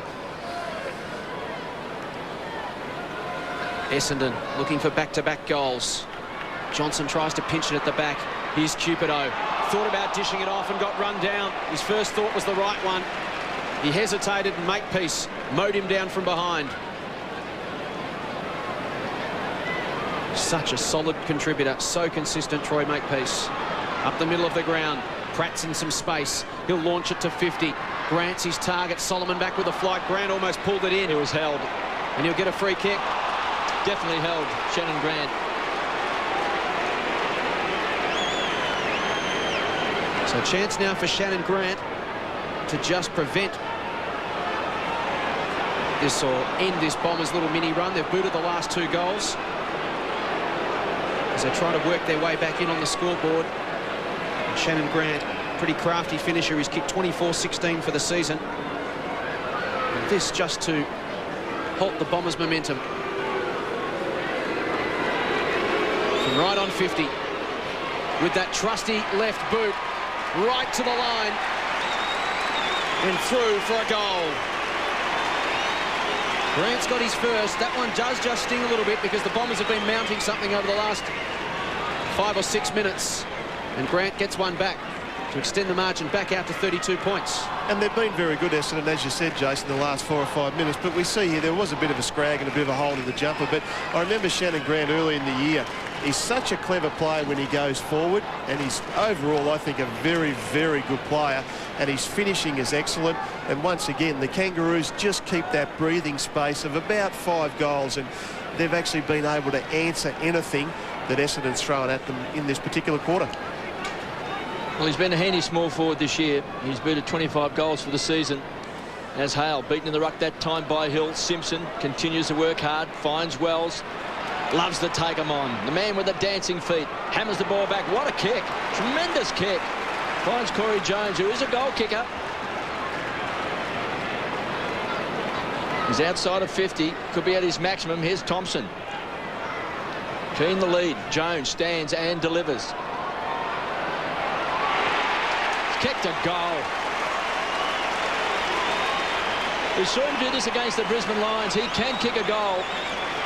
He was right on maximum, but right to the line. That first half against Brisbane, Kev, as you said, he kicked 4 goals and he really tore the Brisbane defenders apart. But the thing that he does extremely well, and this is what I like about Corey Jones, is his work rate. He is an in and under player. He will push up into the midfield, then he'll go back with the flight of the ball. He's got a lot of courage, and certainly his work rate deserves some sort of reward. He's got it on this particular occasion, and that's a really good long goal. He knew his range, didn't he? He was wheeled out a little bit to the left so he could hook it back for that little bit more distance, which was enough to get it home. And the Kangas now out to a 38-point lead. We mentioned the significance of Grant's goal a moment ago. Momentum now swung back in the favour of the Roos. Hurd's kick was smothered off his boot. Goes back and wins it again. Feeds it to Hill. He's dispossessed. Mark Johnson has the football. Simpson takes him down and will have a bounce. So David Hill getting first hands on the football a lot in the middle of the ground at the moment. He's had 15 hit-outs. The next best on the ground is Hale with 5. But they're not really able to take advantage because clearances at the moment 16-12 in favour of the Roos. They're just roving David Hill's hit-outs. Wells was dispossessed. McPhee got it to Johnson. With slick hands, tumbles it inside 50. Clears the contest. Plenty of numbers there for the Roos. Brown was taken high by Lucas. Arm slipped over the shoulder in that tackle. Harvey out to Simpson in some space again. Getting busy. 9 touches for him. Rawlings to centre half forward. They've attacked up the corridor all night, and this time Johnson was in the way. Switches to Lloyd. Working up the ground. Out wide to Peveril. He snuck out the back. Hale looks around looking for his man. It wasn't there. Peveril to 50. It's a 2-on-1. The kick needed to be perfect and was. Bolton plays on. 30 metres out. Misses. Both his opponents overcommitted. If he had his time over again, I'm sure he'd go back and have a shot. It wasn't that easy a shot to run and play on from Gary, but he saw there was no one between he and the goals and he went for it. It probably wasn't, Jace, but also felt that he made the right decision in the end because he'd seen that the two Kangaroo guys had overcommitted. And look, maybe a little bit of poise there, but hey, you've got to try these things. So certainly I think he did the right thing in the end. 10-5, 65 the Kangaroos, 4-4, 28 the Bombers. Should have kicked the goal, mind you. He should have kicked a goal. It was a bad miss. I'm not sure Sheets is echoing your sentiments at the moment. No excuses for missing. Pratt just ambles away from that last line of defence. Finds Archer at centre-half back. Lead by 37 points, the Kangaroos, after leading by 30 points at quarter time. They are kicking the ball long and direct. Rocker's the target, this time pushed out of the contest by Fletcher. Had him in his sights. Dustin Fletcher. Game number 236 tonight. Along with his dad, they've played 500. It's a great record. Only the Silvanis have played more, 551. Murphy stands on centre wing, goes short, finds Jobe Watson. The run comes. Edge of the centre square, Lloyd just tumbles the ball in. Johnson. He likes to take the spectacular mark. He's done it several times during his career. The Bomber fans want 50. So does Johnson. Shannon Watt says, I'm sorry. Good sportsmanship. But we see here that Mark Johnson certainly likes to go out in the air. It was set up, really. Lee Colbert was under him. He's just got a nice little ride. And he's certainly one player that can spark Essendon, no doubt about that. But he is a terrific mark for his size. Johnson to get the Bombers back to 31 points. He'll shoot from 45. He has nailed it.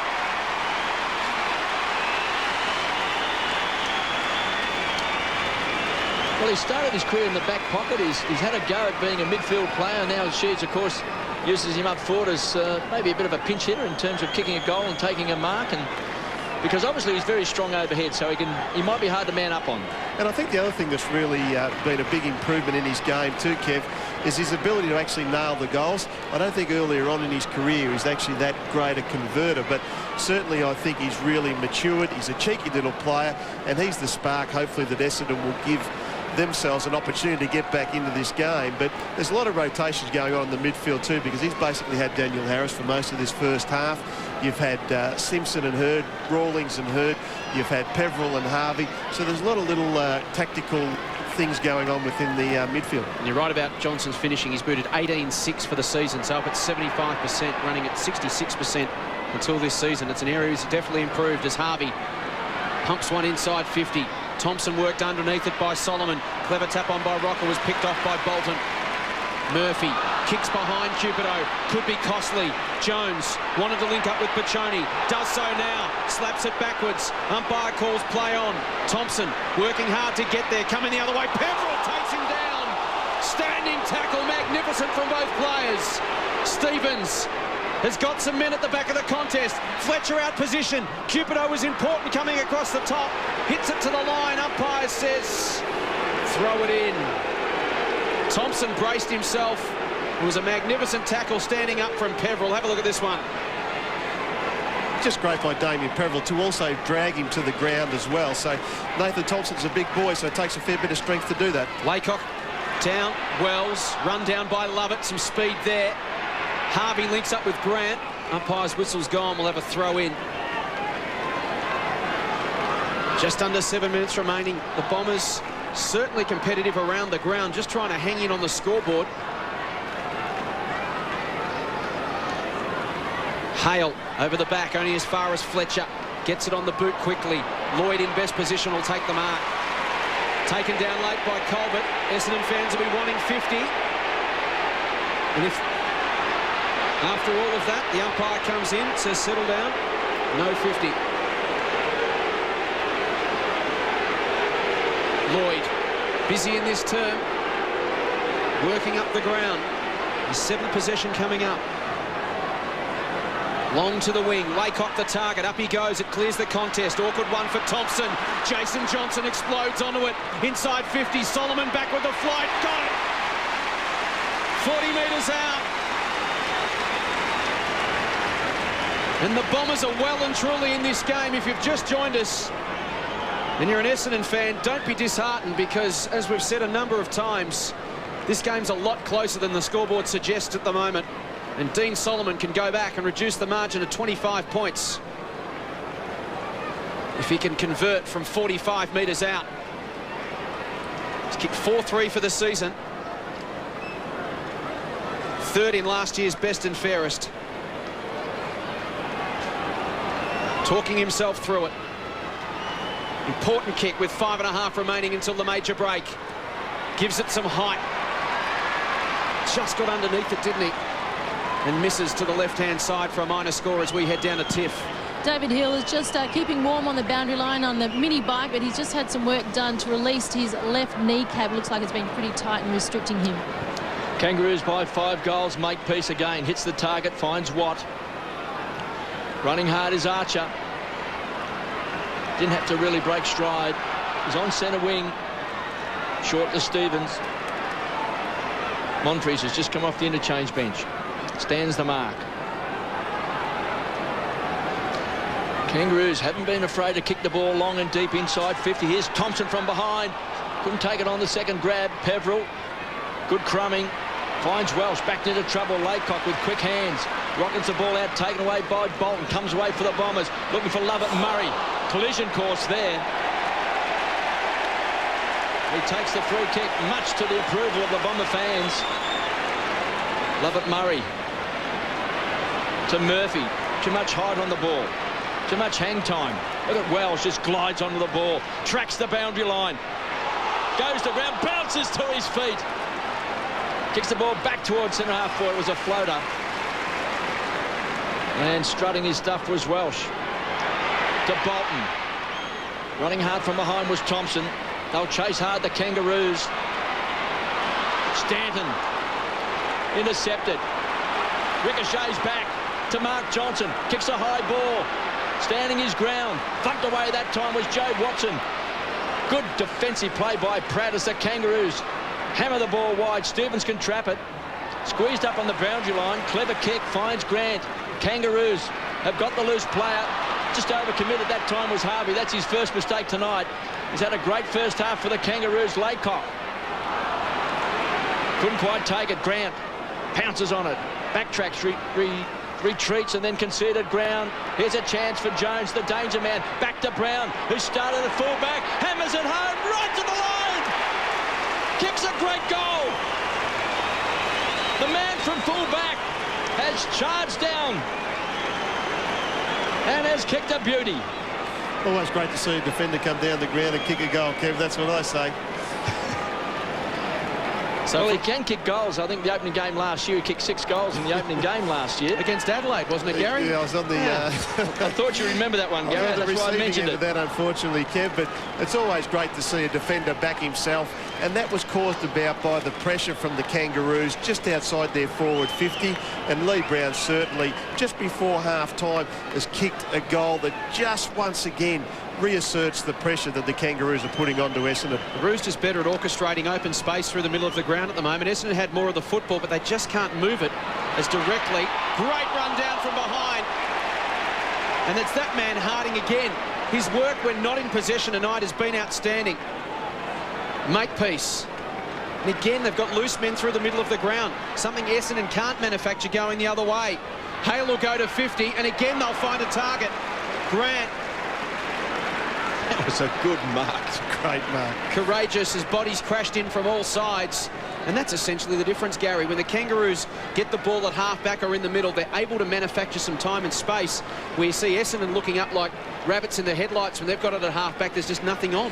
Well, what the Kangaroos do, we just see here, that's just a fantastic mark by Shannon Grant. It takes a lot of courage to be able to do that, and we saw Dean Solomon do it up the other end. Now Shannon Grant's got an opportunity to convert, but the Kangaroos, to me, when they see that their respective teammates got the ball, they lead and lead hard, and the Kangaroos are very good at actually moving the ball on quickly. And even if the defender, from an Essendon point of view, is half a metre or a metre behind the teammate of the Kangaroos player, they certainly then just put the ball on the boot and get it on very quickly. So they're playing really constructive footy and confident footy too, and so they should be. He's already kicked one in this term. This from about 45 metres out. misses the lot. So the margin remains at 6 goals as we approach half-time. Essendon just need to get their house in order forward of the centre. Looking for the same efficiency that the Kangaroos are demonstrating when they move the ball forward. It's been hard work at times for the Bombers. Hurd to Welsh to Fletcher. Sits it up and Stanton takes it. Receives some late pressure and that'll be 50. And that's consistency. Colbert wasn't in the marking contest, took him to ground subsequently. And Stanton gets the 50. It's also a professional free kick though too, James, because Joe Watson was on his own, basically on the wing. So if Colbert hadn't have held Stanton up, then he was away to Watson, and they would have been inside Essendon's forward 50. This is the important kick now for the Bombers. Again, the Kangaroos have got numbers back. We'll go to Laycock, the target. Standing tall at the front was Hale to take the mark. Well, he's a much improved player. They've been waiting for this young man to stand up. And he's doing that tonight as Nathan Thompson takes a breather. Severio Rocker trots on to full forward, being picked up by Fletcher. Ferrito dances on a dollar. Gets good support from Corey Jones, who can chip it, and spots running with the flight of the ball as Piccioni. Just held up by Murphy. And Bolton, too tall. Comes right from half-back for the Bombers. Time clock ticking away. Just a minute and a half left in this second term. Lloyd's got it, yet to kick a goal. Unselfish play, finds Solomon. Murphy was running hard. He wanted it short. Instead, he's kicked it to Monfries. It's one of the best passages to play from the Essendon Footy Club because everything was instinctive, everything was done with some speed, and their respective kicks all hit targets as well, so it becomes very hard to actually defend against. The Kangaroos ran themselves out of position, didn't they? When Piccioni was called to play on, they needed to hold up that next kick, and when it turned over, there were Essendon players everywhere. Just probably wasn't a poor option. Well, it was a poor option by Lance Piccioni on that occasion, Joe, so should have went deeper to the pocket rather than centering the ball. Young man from Sturt has booted 5 goals for the season. He stands on 48. He likes it. Good goal for the Bombers. Monfries has been impressive in the games that I've seen this year, Kev. He's certainly quite clever around the goals, and he's certainly got very, very good skills. And once again, the transition of play from Essendon, we see here with Matthew Lloyd, he wants to get it on quickly. His body language is displaying that. And Solomon here has a bit of a look down the field. Certainly doesn't take the first option, but the next option was going to be better. And Monfries has taken a fairly easy chest mark and gone back and converted. So still they hang in. The margin, 30 points. Final minute of the second term. Angus Monfries in game number 7. Very exciting prospect for Bomber fans to look forward to for many years ahead. You'd think Laycock to Hurd was beautiful. Over the top to Solomon. Bombers could finish with a flurry here. Handball missed the target. Lloyd on the left had to bang it on the boot. To full forward, Cupido tried to release the handball to Stanton. Watson, Lucas. It's bouncing around like a pinball. Comes to Hurd. Off a step to the square. Johnson. Goal! Bombers look ready to explode. And half-time might just come at a bad point for them here. They've kicked 2 in a minute. They haven't gone away, and at no stage have you ever got the feeling that they've even bothered to look at the scoreboard. The belief's been there the whole way. And you shouldn't look at the scoreboard either, James, but how good was James Hurd coming out of the centre square? And it was just a case of actually working the ball forward. There was a lot of quick hands. There was a bit of a tap on here, but how smart's James Hurd's positioning here? And he saw Mark Johnson, and once again, Mark Johnson, we know, is good in the air, and that's a great goal under a lot of pressure. It may have even been touched by Makepeace as he chipped that one to the goal square, but James Hurd out of the centre square hasn't had a spectacular first half, just the 9 possessions, but all of a sudden those 2 telling possessions for the Bombers and 2 quick goals. Laycock pinched that time by Simpson, cross to Grant, partners in crime, goes wide. Piccioni needs a kind bounce. Still a chance here for the Kangaroos, goes to ground. It was a fortunate slide, touched off the hands that time by Welsh. Piccioni, second effort. Rocker looks dangerous. Great defensive play by Dustin Fletcher. Gets back. The man with the go-go gadget arms, good enough to get the ball over the line for a behind.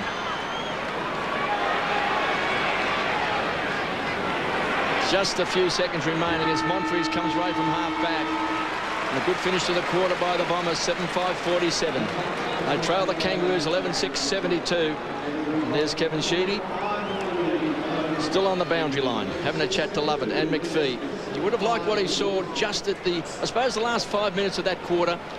They had a bit of run out of that centre square, the Bombers.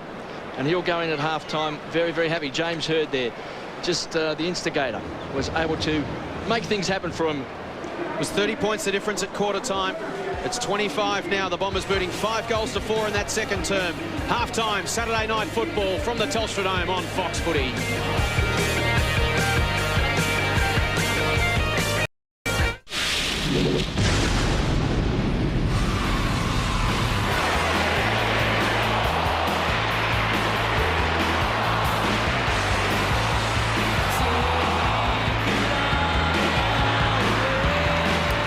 Time at the Telstra Dome, the Kangaroos by 25 points. They led by 30 points at the first change before Essendon booted 5 goals 2 to 4 goals 3 in that second term to reduce the margin ever so slightly. 25 at the major break. Johnson and Lucas 2 apiece for the Bombers, while Thompson's booted 3 for the Kangaroos. Lee Harding has kicked 2. Welsh, McPhee, very busy off half-back for Essendon, while Grant, Harvey and Simpson, 3 names that I'm sure Dean Laidley would love to see at the top of the stat sheet when he looks through the numbers at half-time. Jason Bett alongside Gary Ayres, and Ayres was a great start from the Kangaroos. You mentioned their efficiency in the first quarter was the difference, and the likes of Nathan Thompson at full forward. They went long, they went strong, they went direct. They had a game plan and they executed it well to set up this lead. They did, and they came out really all guns blazing, and certainly I think the move of Sav Rocker early in that game just took, certainly from the Essendon defenders' point of view, another big body that they had to mind. But we see here Dean Rioli, I mentioned in the call that he gets really, I think, a lot of productivity out of his disposals, and we see here Lovett, geez, he's got some genuine speed, and when he gets hold of the ball, especially around goals, something generally happens. But Scotty Lucas, I think, has been serviceable. Here it was a well-weighted kick, and he's gone back and does what he does best, and that's score goals from just sort of inside that 35. Cupido centre back into the corridor here. Probably not pretty, but once again here, just Dean Rioli held the kick back there, and Lovett Murray, who did start in defence, went forward and scored that goal. We mentioned during the call, Essendon's biggest problem hasn't been getting their hands on the football. They've actually had more of it than the Kangaroos. It's just being able to orchestrate fluid movement, transition play from half-back through half-forward. Haven't been able to do it, and on the occasions they have, they've looked very good. They certainly have, and we saw that kick there to actually Scotty Lucas. That build-up was really patient, and in the end, Scotty Lucas has gone back and nailed that goal from probably just on 50, but it was well constructed, that particular goal. But you're right, I don't think they can get as much flow from their defence, and we see here Matty Lloyd, who's just got enormous engine and works really hard. One kick goes inside between 3 Kanga players, and of course Mark Johnson goes back and nails this goal, and he was pretty important in that last 4 or 5 minutes, I thought, by scoring 2 goals. He's very, very good at competing when he's outnumbered as well, Mark Johnson, both in the air and on the ground, which is something the Bombers need if they're going to push up Lloyd and Hurd and Lucas outside the 50. They need someone inside 50 who's good at being able to work against the odds. Hasn't really worked for him, and we see Dean Solomon here just pushed just outside 50 there. Got a short pass from Matthew Lloyd, but Monfries is a smart little player, so he's only going to get better over time. But we see here there's just enormous pressure. Who could be out there on his own but James Hurd? And once again, I'm sure the kick was meant for Mark Johnson, who kicked that goal. But that was a good rugby scrum because it started with James Hurd in the centre square. And good for the Bombers to get some reward for their investment. They did work very hard in that first half. And we mentioned during the call that at no stage did they ever, the belief didn't waver, and the game was a lot closer than it showed on the scoreboard. Adam McPhee, 12 possessions. He's had 7 marks to half-time. What have you made of his game? Yeah, he certainly started loose early there, Jace, across half-back, but it was Lee Colbert who I thought was doing more of the damage. But about halfway through that first quarter, he actually went and manned up Colbert. So I think he's been okay. He finished that second quarter on the fence, but I don't think he's anywhere near the best form that he had last year. But he's still been solid, gets a lot of ball across half-back and generally sets them up. In the ruck, they're getting hands on the football first time and again, the Bombers. If they can convert that into clearances, they really can kick goals in a hurry, as we saw late in that term. That's going to be a priority. Well, they can, but I think Jason Johnson needs to get his hands on the ball more. Ferrito seemed to be tagging him towards the end of that second quarter, and certainly Peveril, I think, has been beaten by Harvey thus far, and Simpson's been pretty good, and Rawlings has had an interesting battle with James Hurd. So, yeah, certainly overall they need to get more of the ball when it's been directed to their ground players. Might be 25 points at half-time, but the Bombers certainly still in this contest. Make no mistake about that. Time for a break. As we go to the break, we'll take a look at the half-time score between Melbourne and the Brisbane Lions. Replays coming up on Fox Footy. So if you don't want to know the score as we head to the break, look away now.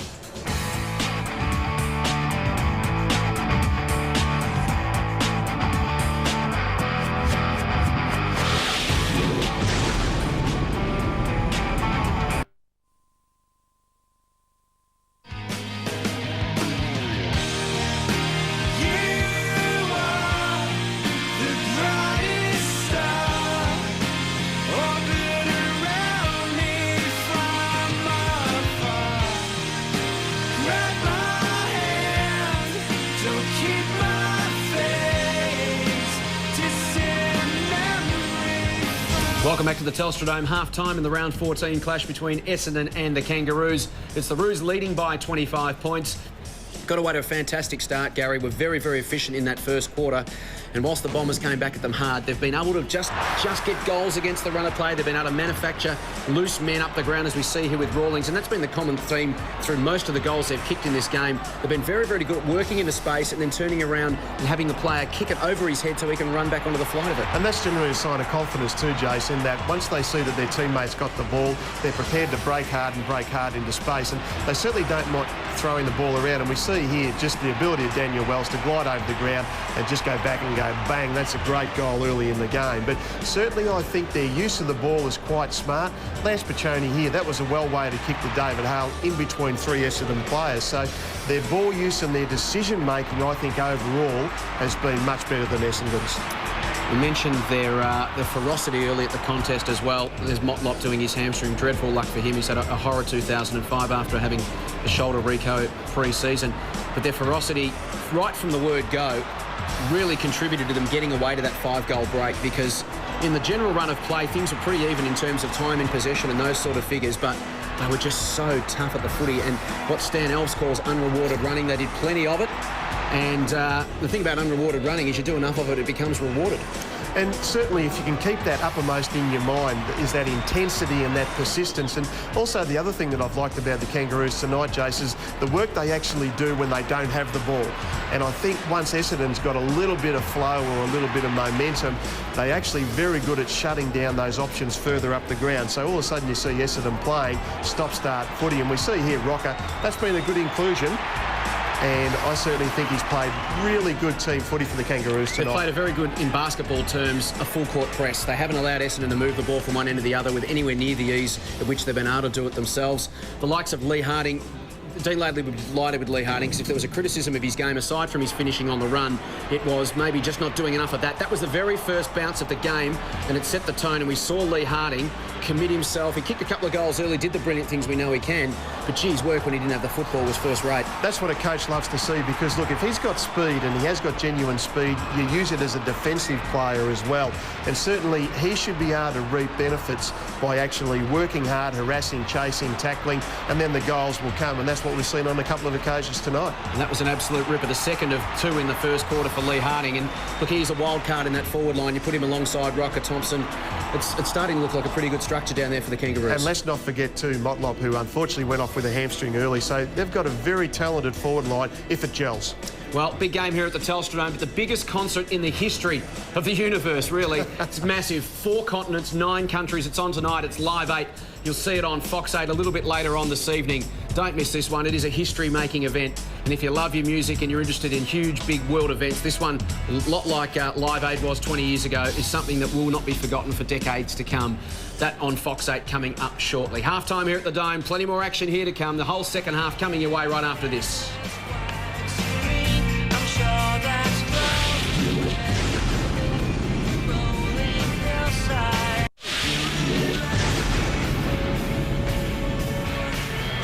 Welcome back to the Telstra Dome, where the Kangaroos are leading the Bombers by 25 points. It's been a tough game so far. The Bombers came back in the second quarter, but the Kangaroos truly believe this third quarter is theirs. Unfortunately, a dejected Daniel Motlop in the rooms at half-time. He's out for at least 2 to 3 weeks. He will have scans after injuring his hamstring. No problems from the Bombers' rooms. Boys, back to you. Thanks, Tiff. Start of the third term. Essendon need to make their move on the scoreboard. Laycock in the ruck, Hill on the bench. Kevin Sheedy realising Laycock's direction with his taps late in the term was important in that second quarter. As we start the third, they've been so good in close tonight, the Kangaroos, at reading the opposition ruckman. Essendon dominating the hit-outs, but more importantly, Kangaroos dominating the clearances. And they've been extremely positive, and what they've been able to do too, Jace, is actually when they win the clearances, it's always to advantage, so they've been very constructive once they've won the ball. Laycock against Hale. Here's Harvey again, getting on the end of it to Wells. Glides away from Stanton. Goes to 50 with the greatest of ease and finds Grant. Grant wheels onto the left. Gains some territory. Tries to run down 2. Was forced onto his right boot. Rocker off his hands. Johnson, good defensive pressure from the Dons. Stanton out wide. Petrie. Rioli. Simpson. Can't quite keep it in. Will have a bounce. A throw in, rather. And another telling statistic to half-time, Gary, tackle count. We mentioned the ferocity of the Kangaroos, 32-9 in that opening term, in the opening half. Their intensity would be exactly what Dean Laidley wanted, especially after coming off the break. But that was the advantageous play that I spoke about there, from Wells to Grant before. Harris taken down by Rioli. Laycock gets it out. Bouncing ball to Cupido. Quick release to Johnson. Missed its target. Ferrito to Wells. Looks up. Steps inside Johnson. Steps inside Watson and now gives it to Archer. Archer goes up the middle to Petrie. Now to Makepeace on the overlap. Inside 50, a tidy build-up from the Roos, but the kick missed its target. Chance for Murphy. He'll look up and see Lloyd on centre wing. Heads in that direction. Lloyd can go inboard to Lovett, and does. Lovett holds it up. He's got Laycock in the middle. Heads in that direction now. Handball off. Here's McVeigh. Inside 50. Lucas, the target, going back. The kick just had too much on it.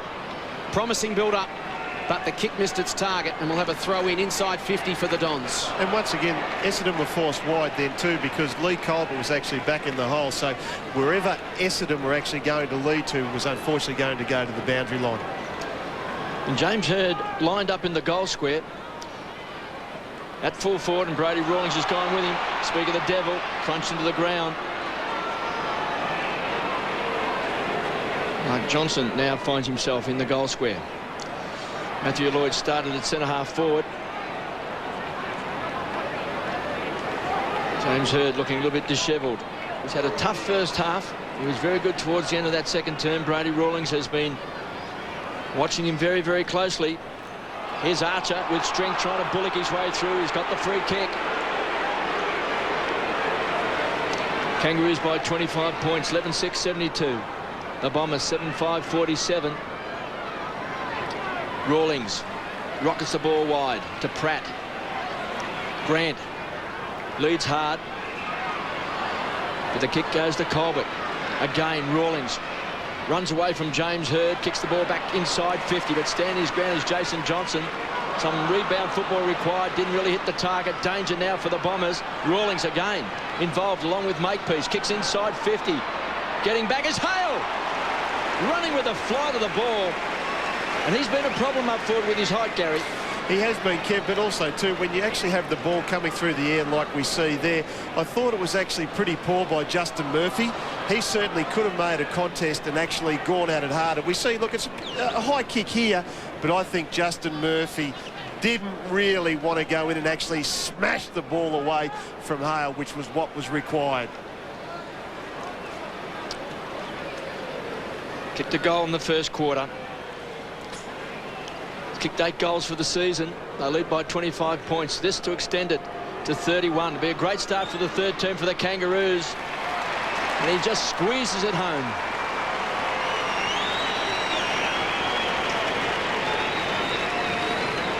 In football, Jay, sometimes you have to put your body on the line, and I don't believe Justin Murphy did that for the Essendon Football Club. We see here that Makepeace has just thrown it on his boot, and Hale's going back with a fly of the ball. He doesn't know what's coming the other way. Justin Murphy should have gone in and actually made a real contest. He's gone one-handed, and really that was the direct result of Justin Murphy not going hard enough into Hale and causing a contest. Margin back out to 31 points as we head down to Tiff. McPhee on the boundary line at the moment, and he's just got up. It looks like he's grabbed an ice pack. He's tried to hide it, but I think he's sitting on it under his right hamstring. Back in the middle again, all of Essendon's good work undone on the scoreboard. Peveril tries to slap it out. Hale coming through. Rioli wrapped him up, but Hale got the hands free to Harvey. Harvey to Pratt. They found space at will tonight, the Kangaroos. He goes looking for Wells, and he does it at 50. Under pressure, but again just floated through the air and took the mark. He's got a great spring, hasn't he? Just lifted himself off the ground in front of Stanton. Never looked like dropping that mark. 55 out. We've seen him kick the distance under pressure. Kicked the winning goal to beat the Blues early last season, round 3 rather of 2004, from a similar distance. It's online. Won't quite have the legs on this occasion. Fletcher did well, got across and made sure it was fisted through for a minor score. So the margin, 32 points early going in the third term. Essendon need to convert their time into possession onto scoreboard, as Rioli has it at defensive 50. Looks wide, and the run comes from Stanton. Just need a bit of drive across half-back. Lucas in the contest that time with Watt. Bit of body pressure forces the ball over the line for a toss back in. That kick just needed a little bit more weight on it then, Kev, because you had McPhee, who was the longer option, and Stanton's kick just unfortunately fell a little bit short, and really Lucas was going to always be doing it pretty hard to actually try and take that catch. Haven't quite come through the corridor like the Kangaroos tonight, the Bombers, have they? Again, they were forced wide. Here's Harris. Needed clean hands. Touch of the fumbles, good enough to recover. Petrie slaps it out to Simpson. Wise men combined. Colbert short. Finds Watt. Happy to slow it down. Kangaroos by 32 points. Hale is on centre wing. Ferrito has led Mark Johnson all the way up the ground, so he's run hard from the back pocket. Here's Big Sav on the stretch, marking in front of Fletcher, who may have hurt himself then. A bit ginger. Ferrito. He's dragged Mark Johnson all the way from the goal square as he goes inside 50. Crunch that time was Thompson. Wells is going to run in. He'll kick a goal. Now the umpire has blown the whistle. He's not going to pay advantage as Thompson was absolutely crunched. Let's have a look at here. Here's Thompson, who's being manhandled by Bolton. And Laycock, of course, took him front on. And the umpire wasn't aware that Wells was able to run on the ball and kick a goal. And Nathan Thompson was a star in the first half. He booted 3 goals, 2 in the first quarter, 1 in the second. And Laycock comes off. Replaced by Hill. Thompson's directly in front. He'll shoot from 45 metres. Leans back, unloads, kicks a goal. 4 goals to Thompson. And he's been a problem all night.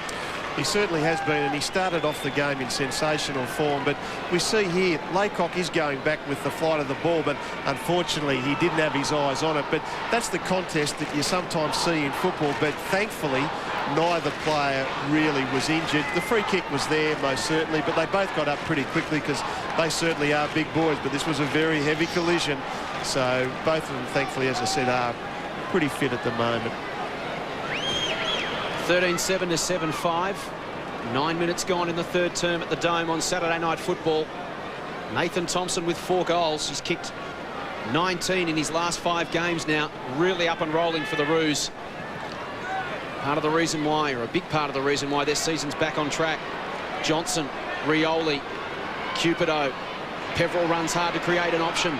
He runs to 55, does Peverill. Goes all the way to 50. Kicks to the top of the goal square. Lloyd goes up in the middle of a pack. It spills to the back.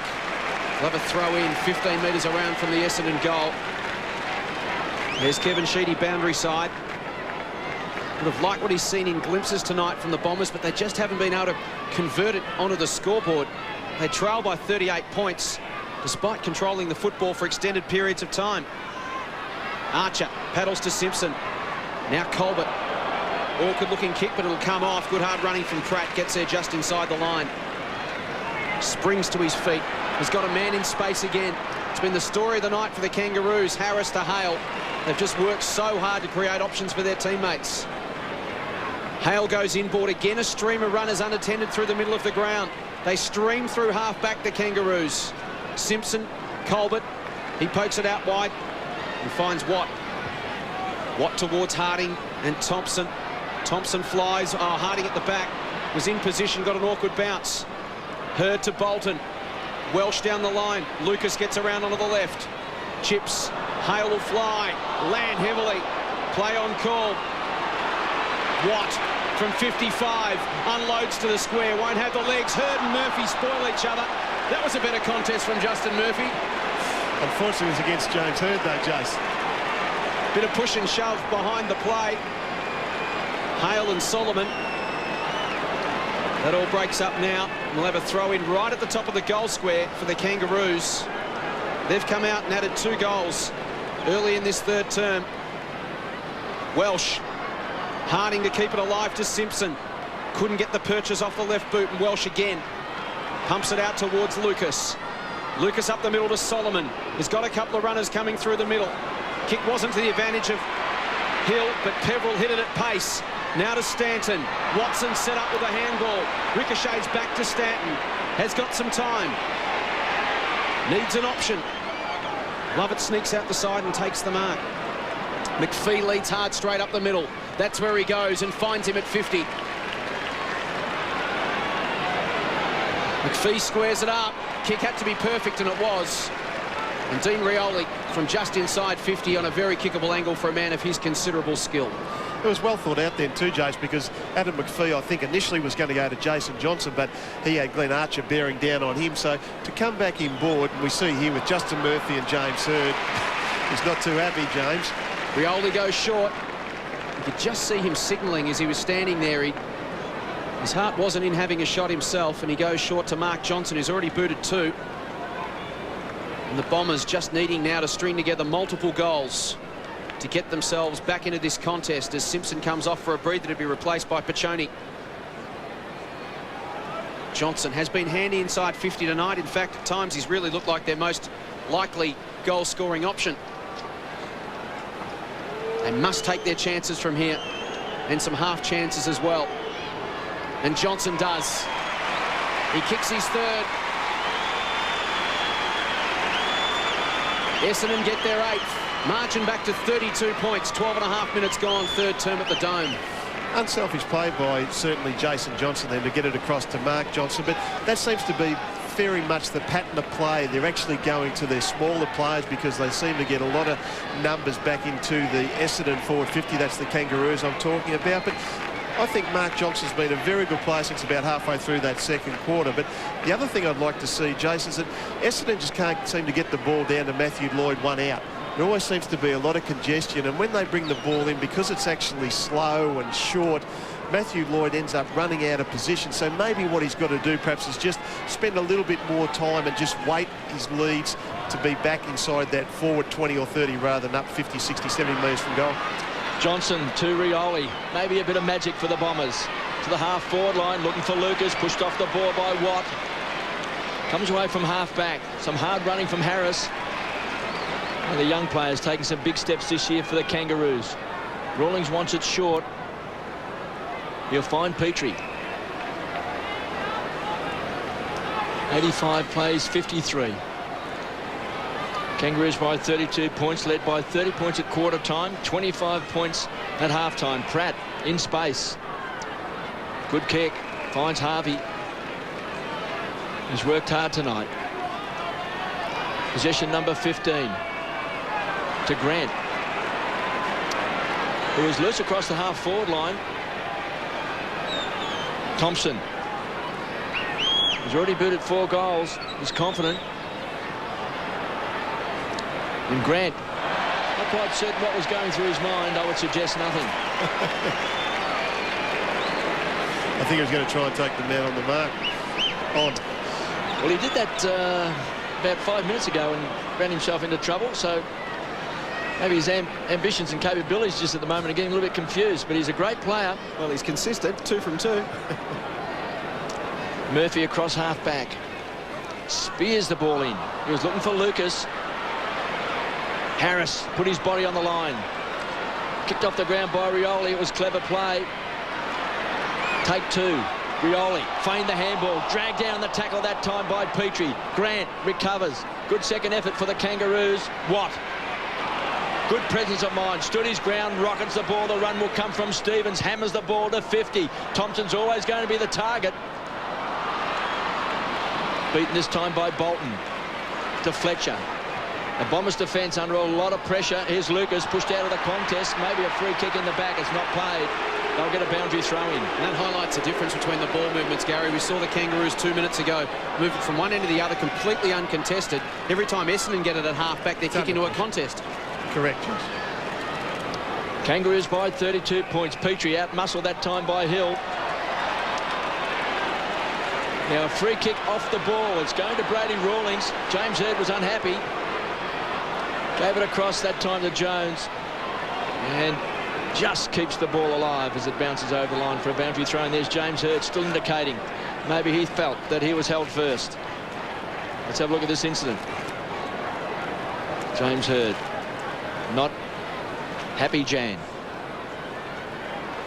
Great tap on by Rocker. Pinched that time by McFay. Hammers the ball back.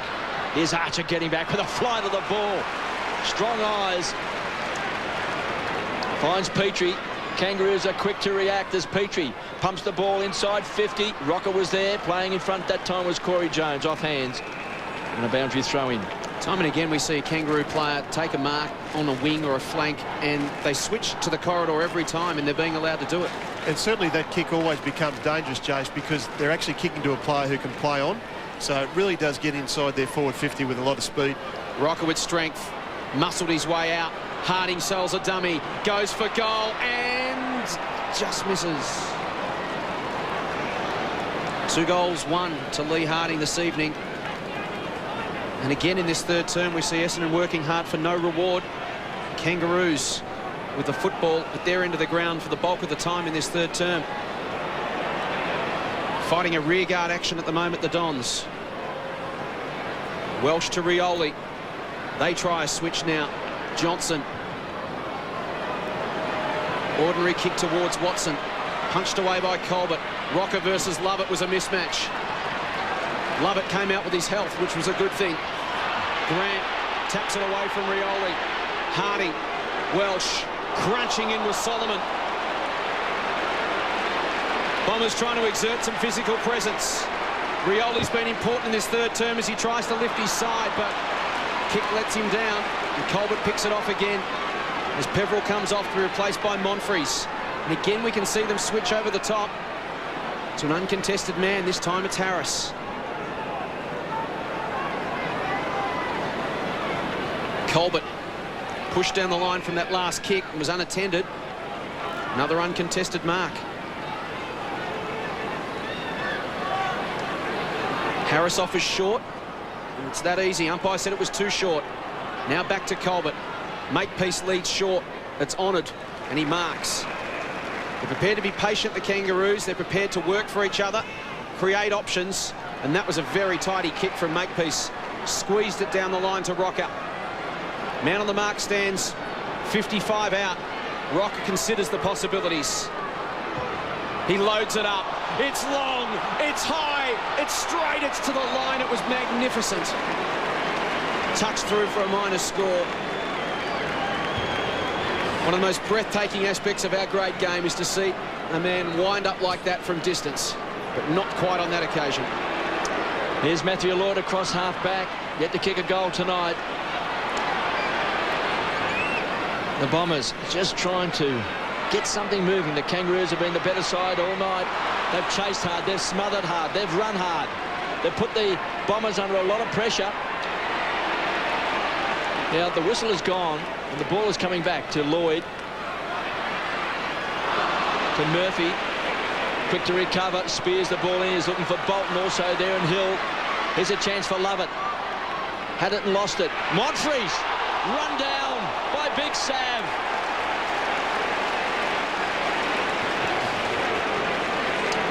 Tackle count now 38-12 in favour of the Kangaroos. Here's Monfries and Severio Rocker. Look at the kick from half-back. Great kick. Free kick given away. A bit ambitious that time was Corey Jones. You certainly say the Sav Rocker's got a point to prove. I know he came in late for Jess Sinclair, but his work rate and his ability to chase down Monfries then is exactly what Dean Laidley would love to see. But that's been the pattern of the Kangaroos tonight. Everything's for the team. Solomon's marked right on 50. Again, look at Darcher on the mark. Hands in the air, jumping in the air. He wants Solomon to make certain he kicks over the man on the mark. As the Kangaroos players flood back. This will take a big kick. Kick behind in the second quarter. Dean Solomon stands on 55, unloads. Pushes it right and through for a behind.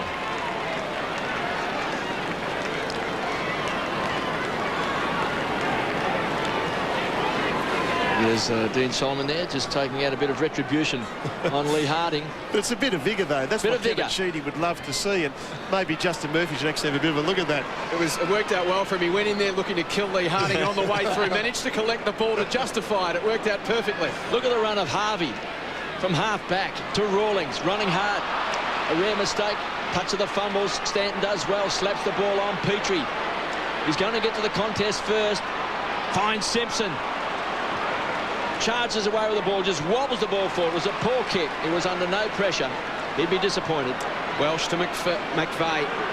Now they've got some space down the city side of the ground. It's Lovett. He puts on the afterburners. Handball inboard to Johnson. Under pressure. Look out. Here's Archer. The veteran can stream forward. Can go over the top to Grant. Grant can hammer it through from 25 out and does. Again, the pressure from the Kangaroos. They do not give in. They have hunted like rabid dogs this evening. And even in situations where the Bombers players have more time than they realise, they are under that inferred pressure that comes from just the relentless harassment. Well, it's as much to do with the tackle count as anything, Jason. Certainly the Kangaroos tonight, but you can see this building up with Glenn Archer. He knew that Johnson was going to handball the ball, and he just picked it off nicely. Shannon Grant, always dangerous inside forward 50. And isn't it great when the crowd gets excited when a turnover like that occurs? And really, Shannon Grant, as we always know, inside forward 50, very dangerous. Great converter. Margin out to 39 points as we head down to Tiff. Lee Brown's just come off and gone straight down the race. He was limping and looks like an ankle. So Glenn Archer sets up Shannon Grant. He boots his second. And again, the Roos have the answers when it matters. Hurd gets a clearance away from the middle to half forward. Good use of the body from Ferrito. Disposed of McPhee. And again, hard running from the Roos to break to space. It's Simpson. He's got men inside. Harvey's one. Back to Simpson. He's got two more through the middle. Here's Makepeace getting on the end of it. Runs to the front of the square. Chips short and finds Wells. Thompson leads to 50. Wells goes longer. Harding there. Grant there. Rocker there. And Sav can go back and kick for number 2. They've been so well drilled tonight, so disciplined.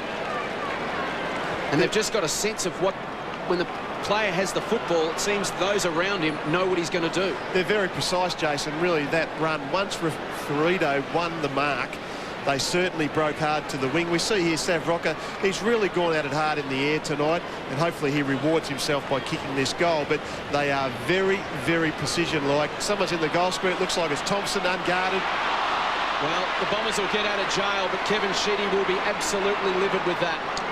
There's a poor kick, turnover, pounced on that time by Pratt, goes short, finds Thompson. Maybe they didn't get all the way out of jail. They kind of got the keys off the warden and made it halfway out of the building. Well, he's booted 4 goals. Sav Rocker has been a winner tonight. He's come into the side replacing Jess Sinclair, who's had a very good season, but he's just added that extra tall up forward, and he's just relished it tonight. He's grabbed his opportunity, and he's been a thorn in the Bombers' side. Nathan Thompson, 4 goals too, next to his name.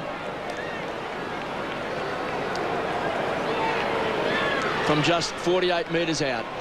Stands his ground. He just hasn't quite had his kicking boot on tonight. He's missed 3 set shots. And there's a let-off for the Bombers. Just exerts the scoreboard pressure too when you get an easy opportunity like that to actually convert. So I'm sure Dean Lady will be pretty happy overall, but it just once again puts enormous pressure back on Essendon by just nailing those gettable goals. They've won a lot of loose ball across the centre of the ground. Gary, the Kangaroos, they've run very hard. The Bombers have been a bit slack in making it a contest across the centre of the ground. Here's a chance. They win every contest at the moment. The Kangaroos. Simpson gives it across to Harding. His confidence is high. He's already booted a couple of goals. Misses. But they're charging the Kangaroos. They lead by 41 points.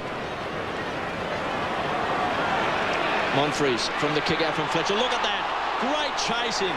Unbelievable pressure by the Kangaroos. They're hot to trot. And they've got the Bombers completely off balance. Harvey has had a great game. Goes wide. Here's Wells. Just somehow he makes ground. He's got the twitch fibres pumping tonight. But once again, the work off the ball, we see here Monfries is actually just about ready to kick, but Brent Harvey does have that acceleration and that speed to become very, very dangerous when the opposition have the ball. And if they've got it, how are you going to get it back? And that's by tackling and harassing. And the Kangaroos have done it magnificently tonight. Kicked a goal in the first quarter, 14 possessions, 6 marks for the young star. Growing in stature, along with his teammates, as well as this time across the face of goal. And some let-offs for the Bombers in this third term. Let's go down to Tiffany Cherry. Lee Brown's come back out. It wasn't an ankle, it's his right thigh. Looks like he got a cork. He's still limping a little bit, and they're trying to warm him up to get him back on the ground. Minute and a half remaining till the final change. Fletcher loads up with the spiral all the way to the middle of the Telstra Dome. What a kick, but Hale got on the end of it. It was the Hail Mary, but it went straight to Hale. He switches it, and look at the men forward of the footy here for the Kangas. Thompson inside 50, over the back. Fletcher again will put the boot into it. Going for territory, Dustin Fletcher. Lovett Murray on the end of it. Thought about the give to Hurd. Got away from Simpson, but in the process took it out. Let's have another look at this one. Dustin Fletcher getting fed up with the ball being in his own defensive 50. As casual as you like, timed it sweetly, launched it all the way to the middle. Yet there was no contest on the end of it. Hale, a beautiful tap. Pachoni to 50 and Grant. They have been so well drilled. Grant brings it inboard. Jones and or Rocker. And Jones marks 35 out. They have wasted precious few possessions tonight. Every kick has had meaning behind it. This is just an absolute ball burster. But the interesting thing here, though, Jace, is that really it's the Kangaroos guys who actually read that ball better. So really that might say as much about the mental state of the Kangaroos versus Essendon tonight. But I really feel that the way the Kangaroos have played tonight, though, has been about unselfish team play, and that's the thing that I think has really stood out to me. They've been prepared to sacrifice, run off their opponent, use the ball, and basically try and draw as many of their teammates into the game as they possibly can. Jones for his second.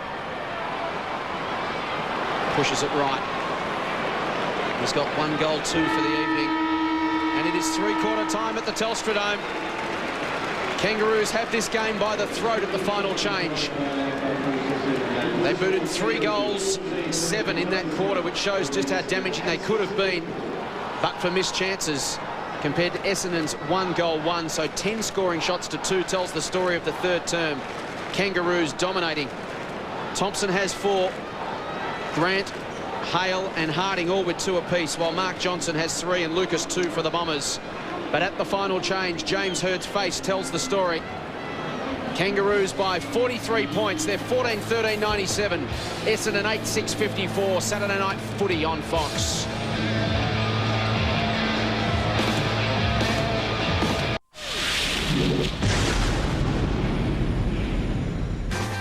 I'm a stop and go man now. I guess I've made it somehow. I shot my education and I'm going to rule the nation. If it's alright.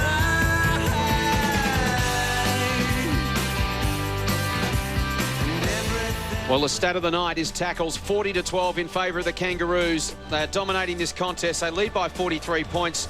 The passion and the fire still in Dean Lately's eyes as he addresses his troops at 3/4 time. They kicked 3 goals, 7 in that term to 1 goal, 1. To lead by 43 points at the final change. Could have been a lot more, I guess, but for inaccurate kicking. But Gary, as fired up as Dean Lately would be, deep inside he'd be delighted with the pressure and the ferocity that the Kangaroos have approached this contest right from the opening bounce tonight. I've been in that position before, Jason. You get pumped because of what the deeds are that are actually performed out on the ground. So he would be extremely happy. But what he would be saying is let's not take the foot off the pedal. Let's apply the pressure. Tackles have been sensational. You saw poor old Angus Monfries run down twice. Probably the one that hurt the most would be run down by Big Sav Rocker rather than Brent Harvey. But that just shows the intensity and the mental application to the task tonight by the Kangaroos. They've been terrific, mate. Let's head down to Tiff. Dean Laidley just imploring his players to make sure they keep the pressure on the Bombers, and he just said, I just want 4 quarters from you. Obviously, the injury concern with Lee Brown, he had a corky. He just had a fitness test. He's gave them a wink. He's okay. Glenn Archer indicated that he had a bit of a corky in his left quad, which they have wrapped up as well. As far as Essendon goes, just a lot of the players coming off very tight, and a number of them getting massages in that break then. Thanks, Tiff. Kangaroos played in the first weekend of the split round. The Bombers played last week, but that all counts for naught in the opening minute of the game. They're both fresh at that point in time, and the Kangaroos have been more intense from the word go. One of the game around 14 action, Melbourne and Brisbane. Don't know the score. Look away now.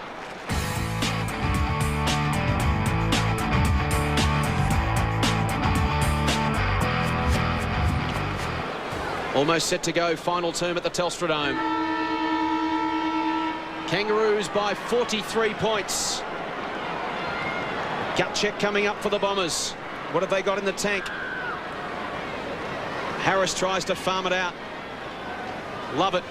Harvey taken down. Spills to Jason Johnson. Now Peveril over the top to McPhee. Will it sit at will? He's a chance. Rioli leads hard to 50. 2 to beat. Pratt did well.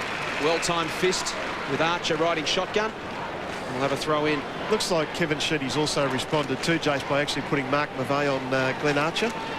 More or less to just be that sort of negating, tagging type player, just to stop that influence of Archer, that what he does when he does it so well is actually get in front of the leading forward.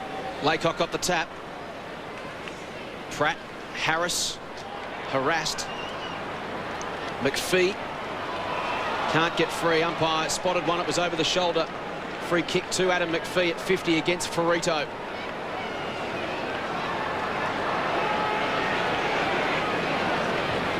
Kicks to the hot spot. Lloyd and Hurd. Over the top, Hurd couldn't quite bring it down. Watson front and centre. Got it to Lloyd. Off a step. Mark Johnson couldn't quite get there. Minor score to Matthew Lloyd. Goalless tonight. He's kicked 2 behinds. The margin, 42 points in favour of the Kangaroos, who played a minute and a half final term at the Dome. They've just been a bit too persistent for the Bombers tonight. Love it. Goes short, closing quickly again was Wells. Stanton good enough to take the grab. And Sheedy and also Robert Shaw had a chat to the young man at 3/4 time. It's inside the centre square. Again cut off by Simpson. He's done some amazing things tonight, Simpson. Just somehow just reads the ball, reads the play. He's got his hand to balls. He's intercepted handballs. He's intercepted kicks. He's smothered balls off the boot.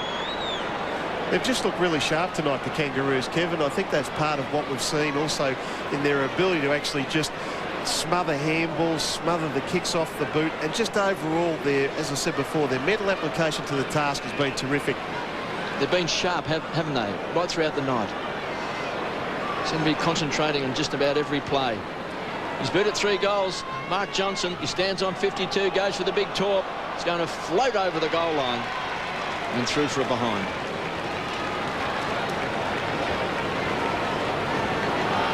To the man on screen. They trail by 41 points, 14-13, 97 the Kangaroos, 8-8, 56 the Bombers. And Makepeace goes short and finds Watt. Looking for Ferrito, who's a big improver for the Kangaroos. In fact, Harrison, Jones, Ferrito and Harding, Hale, Watt, Pratt and Wells have all stepped up to the mark. Colbert. Got a great core of experienced players, the Kangaroos. Colbert and Archer, Grant and Simpson. Really play a poor game. Partners in crime, Archer. He's across half back. Harvey's another. Just on that long lead, he's had a very good game tonight as Brent Harvey. And this man is reborn. Severio Rocker, have a shot. He's on centre wing. Probably even too far out for Sav to score. He's only 120 metres. It's a fair kick inside 50. Big pack of players and Bolton playing in front. Outmarks Hale. 41 points the margin. 4 minutes gone, final term. Bolton chips up the middle, finds Jobe Watson in for his second game for the season tonight. Off to Peveril.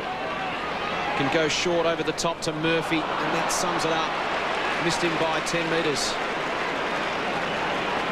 Grant sweeps a handball inboard again, running through the corridor. Colbert. Harvey can give to Archer. Will back himself against Laycock from 50. Winds up. Didn't hit the kick. And misses. But again, an indictment on the Bombers that the likes of Lee Colbert can stream off half-back unguarded right through the middle of the ground. It's not like he's sneaking out wide to get a kick. Fletcher. Love it over the top to Hurd. Confronted by Wells, which is never a good thing. Love it. Back to Lucas. Again, Wells a good smother. Simpson can't quite keep it alive, but a great second effort from Daniel Wells. Good tackle. Great smother.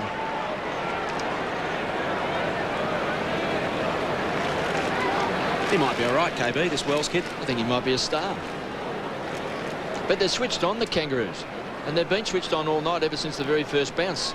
They've caught the Bombers unaware. Here's Wells again. Lucas and Simpson collide. Rawlings. Ripped to ground by Mark Johnson. No one going anywhere fast in there, and we'll have a bounce. How many times tonight have we seen Essendon players think that they're in the clear or got plenty of time, then all of a sudden, bang. And what it means is when they actually do have plenty of time, KB, they're hurrying their kicks and hurrying their disposals and missing their targets just because of that pressure. The Kangaroos have been outstanding in that aspect of the game. And it's told as the night's worn on. Laycock, Johnson, Peveril tries to swat a tackle, but again Jones sticks it. Laycock kept it alive. It was clever play from the big man. Stanton puts his head over the ball. Makepeace slides in. Stanton tries to get to his feet. McVeigh to love it was slick. Here's Hurd. Now it opens up for Jason Johnson. Can go over the top to Rioli. Will go deeper to McPhee. Ferrito getting back. McPhee gets it. That was a good break away from a stoppage from the Bombers. And Adam McPhee from 45 metres out. Can kick for his first. As Essendon look to salvage something from a pretty disappointing Saturday night at the Dome. And the other thing, Jace, too, is that's probably about the first time for the night that I think the Bombers have actually moved the ball through the corridor.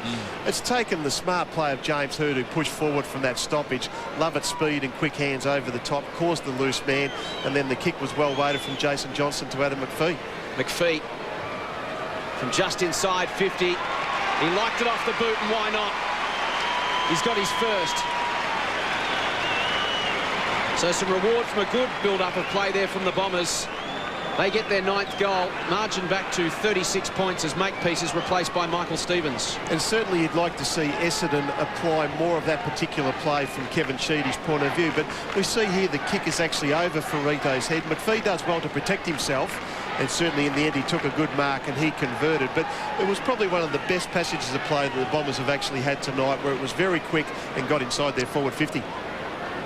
The Bombers are within 6 goals. Can that inspire a comeback? McPhee on screen. Ferrito has been very close to him right throughout the night, as Rawlings has certainly with James Hurd.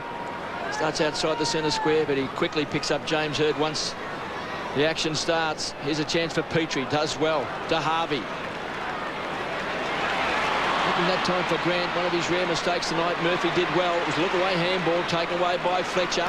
To Cubido across half-back. The Bombers have to build. Spears the kick in. He's looking for Lucas. Got Watt to beat. Hands and knees. Shovels the ball out. Finds Johnson. Handballs to space. They need a kind bounce. Ferrito's going to just paddle this ball towards the line. Does well. Traps it. And tracks the boundary line to Harding, who's been at a couple of goals tonight. Watt runs hard from half-back. Chips it out. Here's Grant. Getting there is, that time was Cubido, or Justin Murphy it was. Got a fist to the ball. For a boundary throw-in. 14-14, 98 the Kangaroos. The Bombers 9-8-62. They trail by 36 points.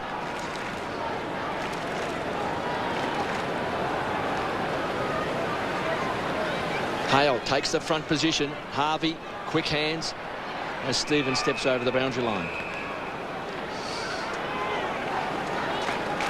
Can they conjure up one of these famous Essendon comebacks, Gary? 48,696 fans. Not at this point in time, I wouldn't think, Kev. certainly they need to win the last quarter, there's no doubt about that, but just in the last couple of minutes their movements just had a little bit more speed about it, but I don't believe they'll win tonight, unfortunately, for the Bombers supporters, Kev. They've certainly looked to have a little bit more urgency in the last 2 or 3 minutes. The Kangaroos have averaged 15 goals a game here at Telstra Dome. They're right on the button with 14. The Bombers averaged 17, well off the pace with just 9. Rawlings has now picked up James Hurd again. It's Kevin Sheedy still barking the instructions from the boundary line. 14-14, 98. The Bombers 9-8-62. They trail by 36 points. 4 goals to Nathan Thompson, 2 to Shannon Grant, 2 to David Hale, and also 2 to Lee Harding. For the Bombers, Mark Johnson's booted 3. Scotty Lucas 2. They're only multiple goal kickers. Had 10 multiple goal kickers last week, the Bombers.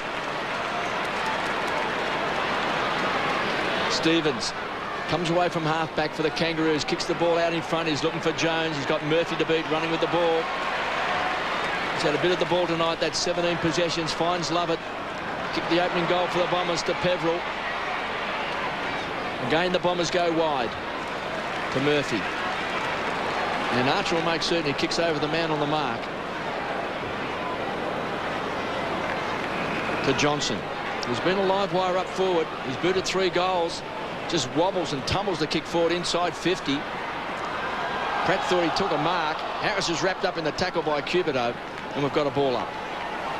Essendon's endeavour tonight hasn't really been the problem, Gary. It's just that they've been so ferocious, the Kangaroos, that Essendon haven't been able to execute what they've been trying to do as well as the Roos have. Look, it's just been gang tackling all night by the Kangaroos, and of course what that does is it just forces you to hurry your decision making, it hurries your disposal, and really the Kangaroos have just been at them every particular moment they possibly can, Jason. Look, they've been well coached, well drilled, and they've just played as a team, and I think that's the thing that stands out to me, whereas Essendon have had too few contributors on the night. They've had some big ball winners tonight. Big, not necessarily in terms of pure numbers, but their significance has certainly been enormous in the course of the contest. Harvey, Grant, Simpson, Colbert, Wells. Your key forward has 7 shots on goal too, Jason. I think that probably says as much about how many times the Kangaroos have been able to get the ball inside to Nathan Thompson as well. Oh, the number of possessions almost identical, but the inside 50s, 53 to 34 in favour of the Kangaroos. They're just getting it where it matters, which is forward. Colbert, Ferrito, a 2-on-1, Harding outnumbered. Welsh and Watson there for the Dons. They look to combine. Somehow you just got the feeling Harding was going to at least break even there. It's been that sort of night for the Roos. The cavalry arrived and they win the contest. Piccioni, Grant, Harvey takes them on over the top to Rocker, and the Roos do win the battle. They're well on their way to winning the war as well. Hale inside 50, Thompson. That little passage of play sums up the night in so many ways. But the clever kick in that chain then, though, Jace, was Sav Rocker's short pass to Hale, because when he looked up, you could see from our commentary box position there were 3 Essendon players across half-back. So that was really smart play. But also, too, you can just see here that little short chip kick. It just really does break the game up. And Hale's kick to Thompson. He's taken the ball at the highest point here, and he's going back for goal number 5. He's on an exciting growth curve, isn't he, David Hale? Thompson kicks a goal. Didn't look great off the boot, but the 2 fingers looked fine. And Thompson's got 5. Well, that goal came simply because of work rate of the Kangaroos players right here on centre wing in front of our broadcasting box. You know, there was Severio Rocker was there, Harding was there, you had Harvey was there, and they just continued to work hard, squeezed up on the boundary line. Just somehow they, and you said before, Lee Harding, you just had the feeling he was going to make it a contest. It was going to be a 50-50. And there have been so many 50-50s tonight, and the numbers of them have gone the Kangaroos' way overwhelmingly. And the other thing is, too, there's probably been some detractors about whether Nathan Thompson and Sav Rocker can actually work in tandem. And really tonight we've seen a lot of good work from Sav Rocker actually outside the forward 50, and Nathan Thompson dominate inside the forward 50. Kangaroos by 42 points. They're led by 30 points at quarter time, 25 points at half time, and 43 points at 3/4 time. Into attack again. There he is, Big Sav, takes a chest mark in front of Dustin Fletcher. He fancies his chances. There's not a lot of leading going on inside the forward 50, is it? Everyone's just looking at the goals going, OK, Sav. Maybe if you were perhaps Lee Harding there, Jace, you might just be on the edge of the 10-metre square in case it drops short. He'll kick this from 55. Don't think any of us doubt he'll get the distance as Big Sav leans back. Straight through the centre.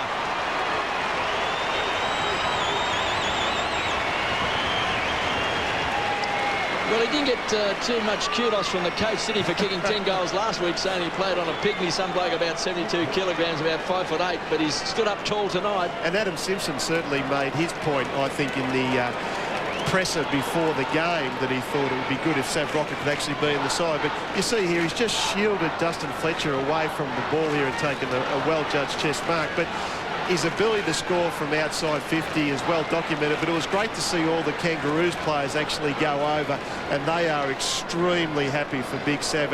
He's played pretty well, so an inspired move by Dean Laidley. When did Jess Sinclair have that quad-related flu or flu-related quad? Well, he'd have to be the most underrated player to have kicked 700 goals in the history of the game. He now joins Dick Lee on 707, the Collingwood legend, in 17th position all-time, Severio Rocker. It is an amazing career. 707 goals, 389 behinds. And as I say, Gary, there's only 17 guys who have done it, and that puts him well and truly up with the greats. And it's certainly been a great, I think, career move for him to go from Collingwood to the Kangaroos, and they picked him up, and they'd be extremely pleased with, I think, what he's done. Harvey got one in the back and will take another free kick. Kangaroos circling for percentage here. You can just smell it in the air as Stevens goes inside 50, and Hale, he has been so impressive tonight. He's only playing the 28th game of his young career, but he is coming along in leaps and bounds. And the Kangaroos, and Dean Laidley in particular, will be absolutely delighted with his development curve. And there's no doubt that the Kangaroos actually put the Essendon defenders on the back foot. We see here Michael Stevens, and once again, I think their kicking to position, or their kicking to the player, has been exceptional tonight. And really, on a lot of occasions, it's only been that sort of half a metre, and the kick has been well weighted and well judged by the players. What I've liked, Gary, is that they've had the big tall timber down there in Nathan Thompson, Severio Rocker and Hale, and they haven't been trying to actually kick the ball to him. A cheers for Glenn Archer coming from the field. There's Hale from 40 metres out, kicks another goal. The Roos romping away on Saturday Night Football. Hale kicks his third. A career best for David Hale in game number 28. And Gary, it's no coincidence that he has blossomed this year in the absence of more experienced players like Mark Porter and Corey McKernan that were in front of him over the last couple of years. Dean Laidley said, David Hale's the future, we're going with him.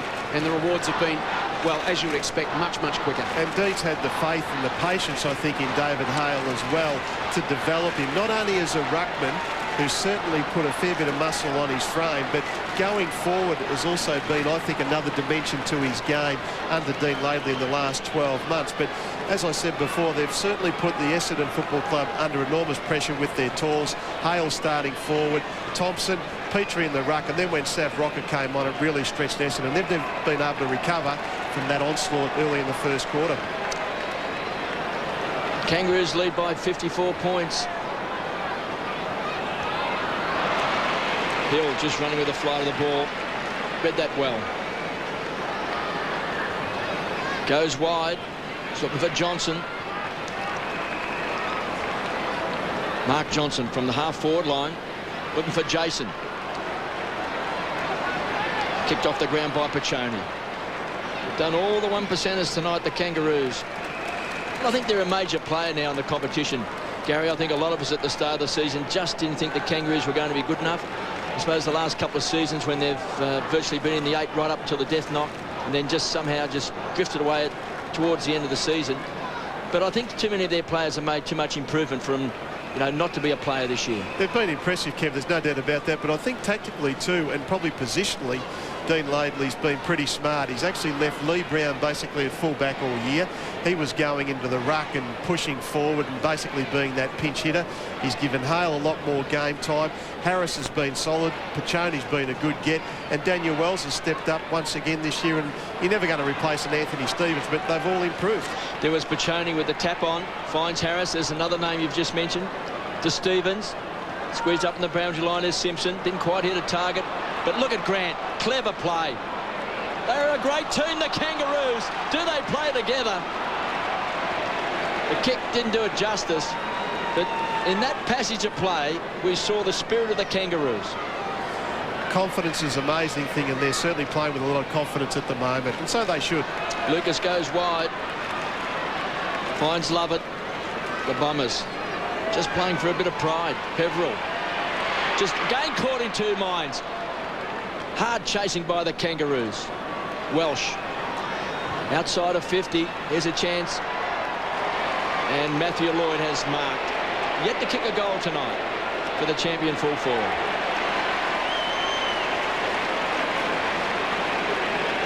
It's been at 26 goals for the season. He kicked a behind in the first quarter and one in this term as well. He'll now kick his first goal of the night. Kev, it's probably also, too, the first time that they've actually been able to get the ball into Lloyd, one out. He certainly did Brown on the lead, and he does kick a very easy goal by anyone's standards, and certainly Matthew Lloyd, but he's certainly had Colbert hanging off him, he's had Watt hanging off him, he's had Makepeace, he's had Archer, he's had Ferrito, so it would be extremely hard for Matthew Lloyd to actually have any impact on the game, but I believe that's the first time that they've actually got the ball in with any real speed, but we see how clever a player is. He led, then ducked back and had Lee Brown under the ball. In the end, it was a short 50-metre penalty because of the attention, and Matthew Lloyd kicked the goal. He's had 15 kicks, Matthew Lloyd, just 4 of them inside 50, so he's worked a lot up the ground tonight. And of those 4 kicks inside 50, he's booted 1 goal, 2, as you can see. So the Bombers get one back. The margin now 48 points. 7 minutes remaining. Hill, a nice tap down to Hurd. Dished it off to Jason Johnson across his body to 50. Rioli off his chest. Pratt links up with Michael Stevens. So solid, some of these unheralded players. Bit of push and shove in the middle of the ground. David Hill, Simpson, Hurd. Love it in there as well with Rawlings. Hill and Simpson, the main aggressors. Let's head down to Tiff. James Hurd was just attacked by Piccioni, and the Bomber teammates just jumped in to help him out. Hale the tap. Harris. Stevens. Harvey. The same names time and again. There's a player down on centre wing for the Kangaroos in a lot of pain. Holding the shoulder. KB will keep an eye on it for us. Inside 50 momentarily. Streaming through is Welsh. Hale. The feeling it was. Lloyd, no one inside 50 at all. Went to play on, realised there was nothing on. Cupido wants to get onto the left. The cavalry arrive now. Great effort from Pratt. One of those unheralded players we were talking about. Murphy, love it, through traffic. Johnson to finish and get another for the Dons. Couple of consolation majors for Essendon as the Anthony Jones lookalike goal umpire puts up the 2 fingers. Let's have a look at David Hale, pretty sick and sorry. He's been taken straight to the boundary line, out of the game. He's in all sorts of trouble. Let's take another look.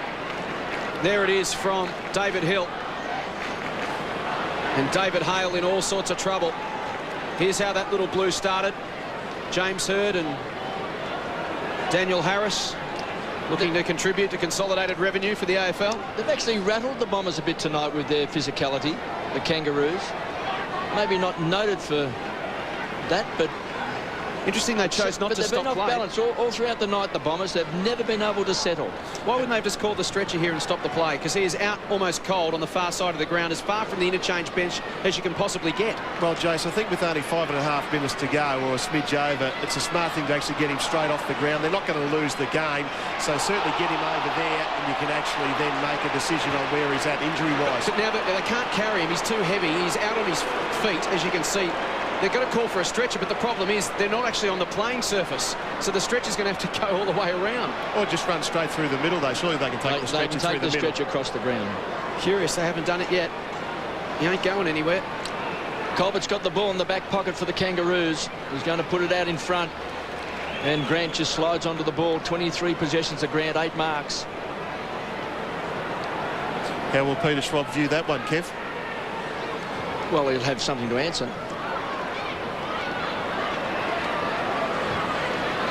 Harvey, chip kicks it. There's a chance for Simpson. Harding has booted a couple of goals just to finish his night. Just to finish his night. He's banged 3.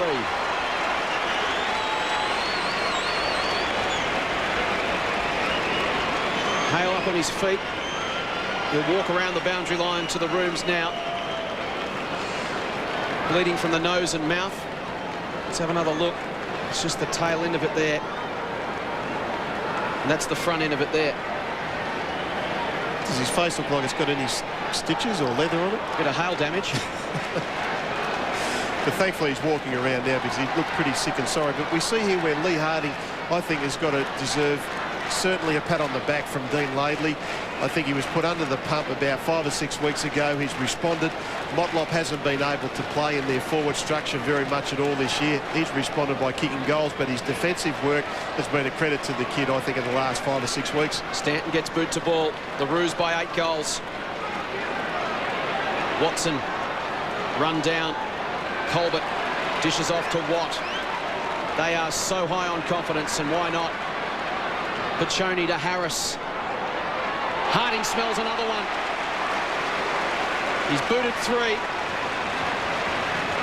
And a chance to go back and get some reward for so much of the work which may not necessarily been captured on screen tonight if you're watching at home.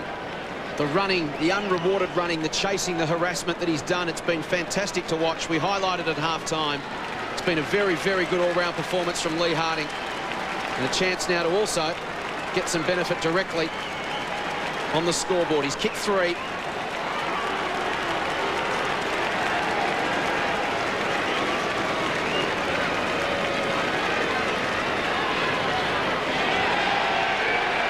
He's kicked 4. They haven't done much wrong tonight, the Kangaroos. They have executed their game plan perfectly. You could almost go into the coach's room and anticipate what's on Dean Laidley's whiteboard tonight. They have just delivered. Well, they've gang tackled and the pressure right from the start. We see here there's a little bit of pushing and shoving now, but really the game's well and truly gone. But once again, Harding, you would probably say, is not that well noted for his overhead marking, but it just shows how supremely confident he is at this point in time, and he's just finished off. We see here just a little bit higher in the air than what Justin Murphy was capable of getting up to, but he went back, and as a good forward should, he's played the percentages and ended up with 4 goals, so it's been a good effort by the boy. Well, he's got his rewards for playing a very good game. He's kicked 2 goals in the first quarter, 2 in this last term, but he's been involved, and he's a much improved player. Here's a chance for Grant. Some wise heads combined for the Kangaroos. Murphy takes a saving mark in front of Severio Rocker. Time clock ticking away. 3.5 minutes left in the game. This will make the Kangaroos 9-5 and the Bombers 5-8. 5-9, I should say. So the Bombers are gone as far as making the finals are concerned. One of the rarities for Kevin Sheedy to coach the Bombers and not make the finals, but they're simply not good enough. Welsh goes wide. Another great interception that time by Grant. Stanton runs the 55, just tumbles the ball off his boot. It was a shocking kick. The man who's booted 5 goals takes a saving mark in the last line of defence in Thompson. To Pratt. There's another young man who stepped up to the mark. Started with the Kangaroos, went to Brisbane, back to the Kangaroos. Career high 16 touches for him tonight, KB. Finding his niche across half-back. Grant continues to carve up the Bombers. Edge of the centre square. 19-14, 128 plays the Bombers, 11-8-74. They lead by 54 points. And Petrie happy to slow things down. Finds Pratt. They haven't been afraid to go down the corridor tonight and then unload with a big kick inside 50. Chance for Thompson, who was just strutting his stuff in the last line of defence. Now he rockets the ball back to Pachoni, goes short, looking for Rawlings. James Hurd did well, got a fist to it. It's been a big battle tonight, Rawlings versus James Hurd. Now he goes back and has a go at Pachoni. So they've just lost their cool a bit, the Bombers.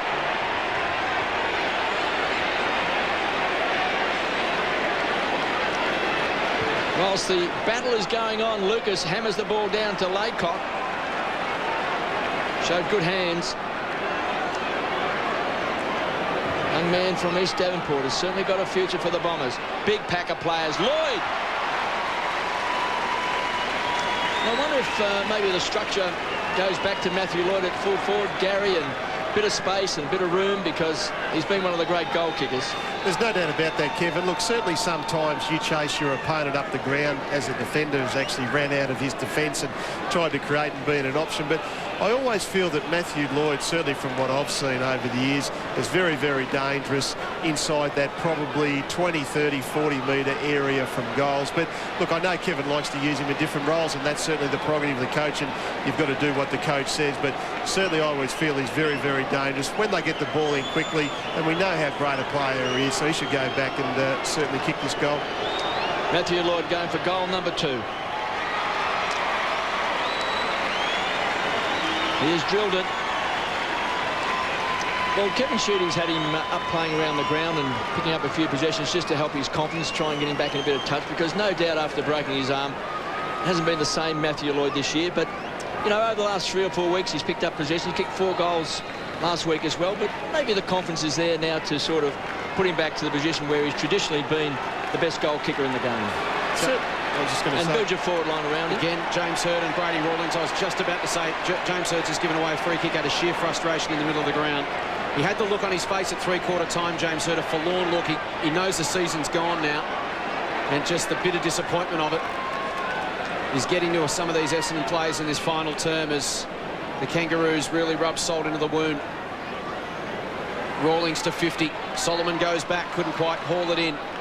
Harding gets it out. It's all Essendon at the fall of the football. Monfries, Johnson sets up Stanton, and he gets crunched by Petrie.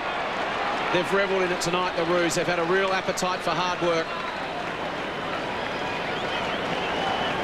Let's take another look at Hurd and Rawlings, and we see there again the frustration of it all for James Hurd. but how often does that happen, though, Jace, that the instigator doesn't get caught? Yeah, it used to happen with me and my little brother all the time. I speak for families all over Australia, I reckon. Murphy to Lloyd. Fortunately, I was the instigator. 60 metres from goal, inside 50, Cupido. It's the golden rule, isn't it? Mum always smacked the one who retaliated.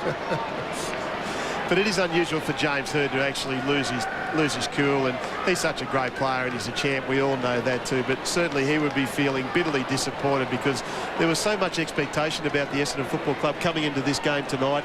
They absolutely towered up St Kilda, and really not to show again that they are pretty reasonable side would be disappointing. So Cupido will kick after the siren to reduce the margin from 8 goals to 7. A disappointing night for the Bombers as Cupido from 55. Plenty of carry on the kick. And finishes in style. Cupido on the scoreboard after the final siren, but all the honours to the Kangaroos. A wonderful team performance from literally the opening bounce tonight when Lee Harding came in off the square, made his presence felt. They came to play, and they've got their season to 9-5. They're probably 2 games out of playing finals football. And they've done what they haven't been able to do in recent years. They got away to a good start in recent years. They've faded and not been able to pick themselves up again. But they've turned it around. They won their first 5. They then fell off the pace a little bit. Had people thinking, here we go again. But they've now won 4 of their last 5 to be squarely in the hunt for the top 4. Tiffany Cherry down on ground level with Severio Rocker, who tonight booted 2 goals to join Dick Lee as the 17th greatest goal kicker in the history of the game. Well, Sav, you got the late call up after 10 goals in the VFL. Did you always know you were going to play? Not really. Jesse hurt himself and didn't quite come up, so he had a bit of a virus yesterday. So once he pulled out, Lades gave me the all clear. Now, people say that you and Tomo don't work well together, but 5 from him, 2 from you, and you seem to be working very well tonight. Yeah, you know, it worked pretty well tonight. As long as we come away with a win, you know, that's all we want. And the intensity was ferocious from the opening bounce. Was that something that was really pointed out before the game? Yeah, we were pretty much focusing on the intensity. We wanted to make sure that we were harder than them, and I think tonight we were. And how did you feel about your own game? It wasn't too bad, but the win's the most important thing. All right, mate. Well done. Go enjoy the win. He was steaming tonight, Sav Rocker, as were the Kangaroos. 42-point winners. 19-14, 128. Essendon 13-8, 86. Saturday night football at the Telstra Dome on Fox Footy.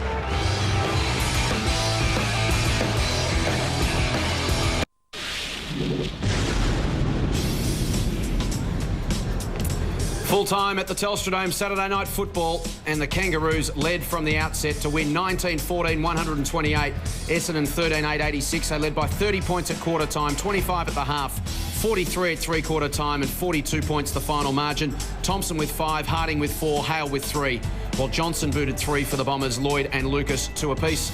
Speaking of David Hale, he finished with 3 goals. We spoke about what an impressive night and what an impressive season. We saw him go down late in the game with an injury. Let's head down to the rooms and get an update from Tiff. Well, yeah, it looks like that win has certainly come at a cost. David Hale, it appears, has fractured his cheekbone. He will get scans straight after the game. And also remembering that Daniel Motlop also has injured his hamstring, perhaps a 2 to 3 week injury there. So two big injuries for them, but it looks like that they're certainly very happy with the win. Dean Lane is just taking them into the rooms now to give them a quick chat. Thanks, Tiff. Thanks for your work right throughout the evening. The story of the game can be told in 3 pretty simple stats. Possessions 303 to 294, so the same number of possessions pretty much throughout the game. Tackles 53 to 21 in favour of the Kangaroos, amazing. And the inside 50, 62 to 41, so they use the ball to so much better. And any time you have 30 shots on goal, Jays, too, it's been a pretty impressive performance. So I thought the Kangaroos were absolutely fantastic right from the outset. Put Essendon on the back foot with their tall forward structure, and really Essendon have got a fair bit of thinking to do over the next couple of months. There are the numbers. 48,696 saw the Roos lead at every change. 30, 25, 43 and ultimately 42 points. From the Telstra Dome, Jason Bennett on behalf of Gary Ayres, Tiffany Cherry, Kevin Bartlett. Have a great evening.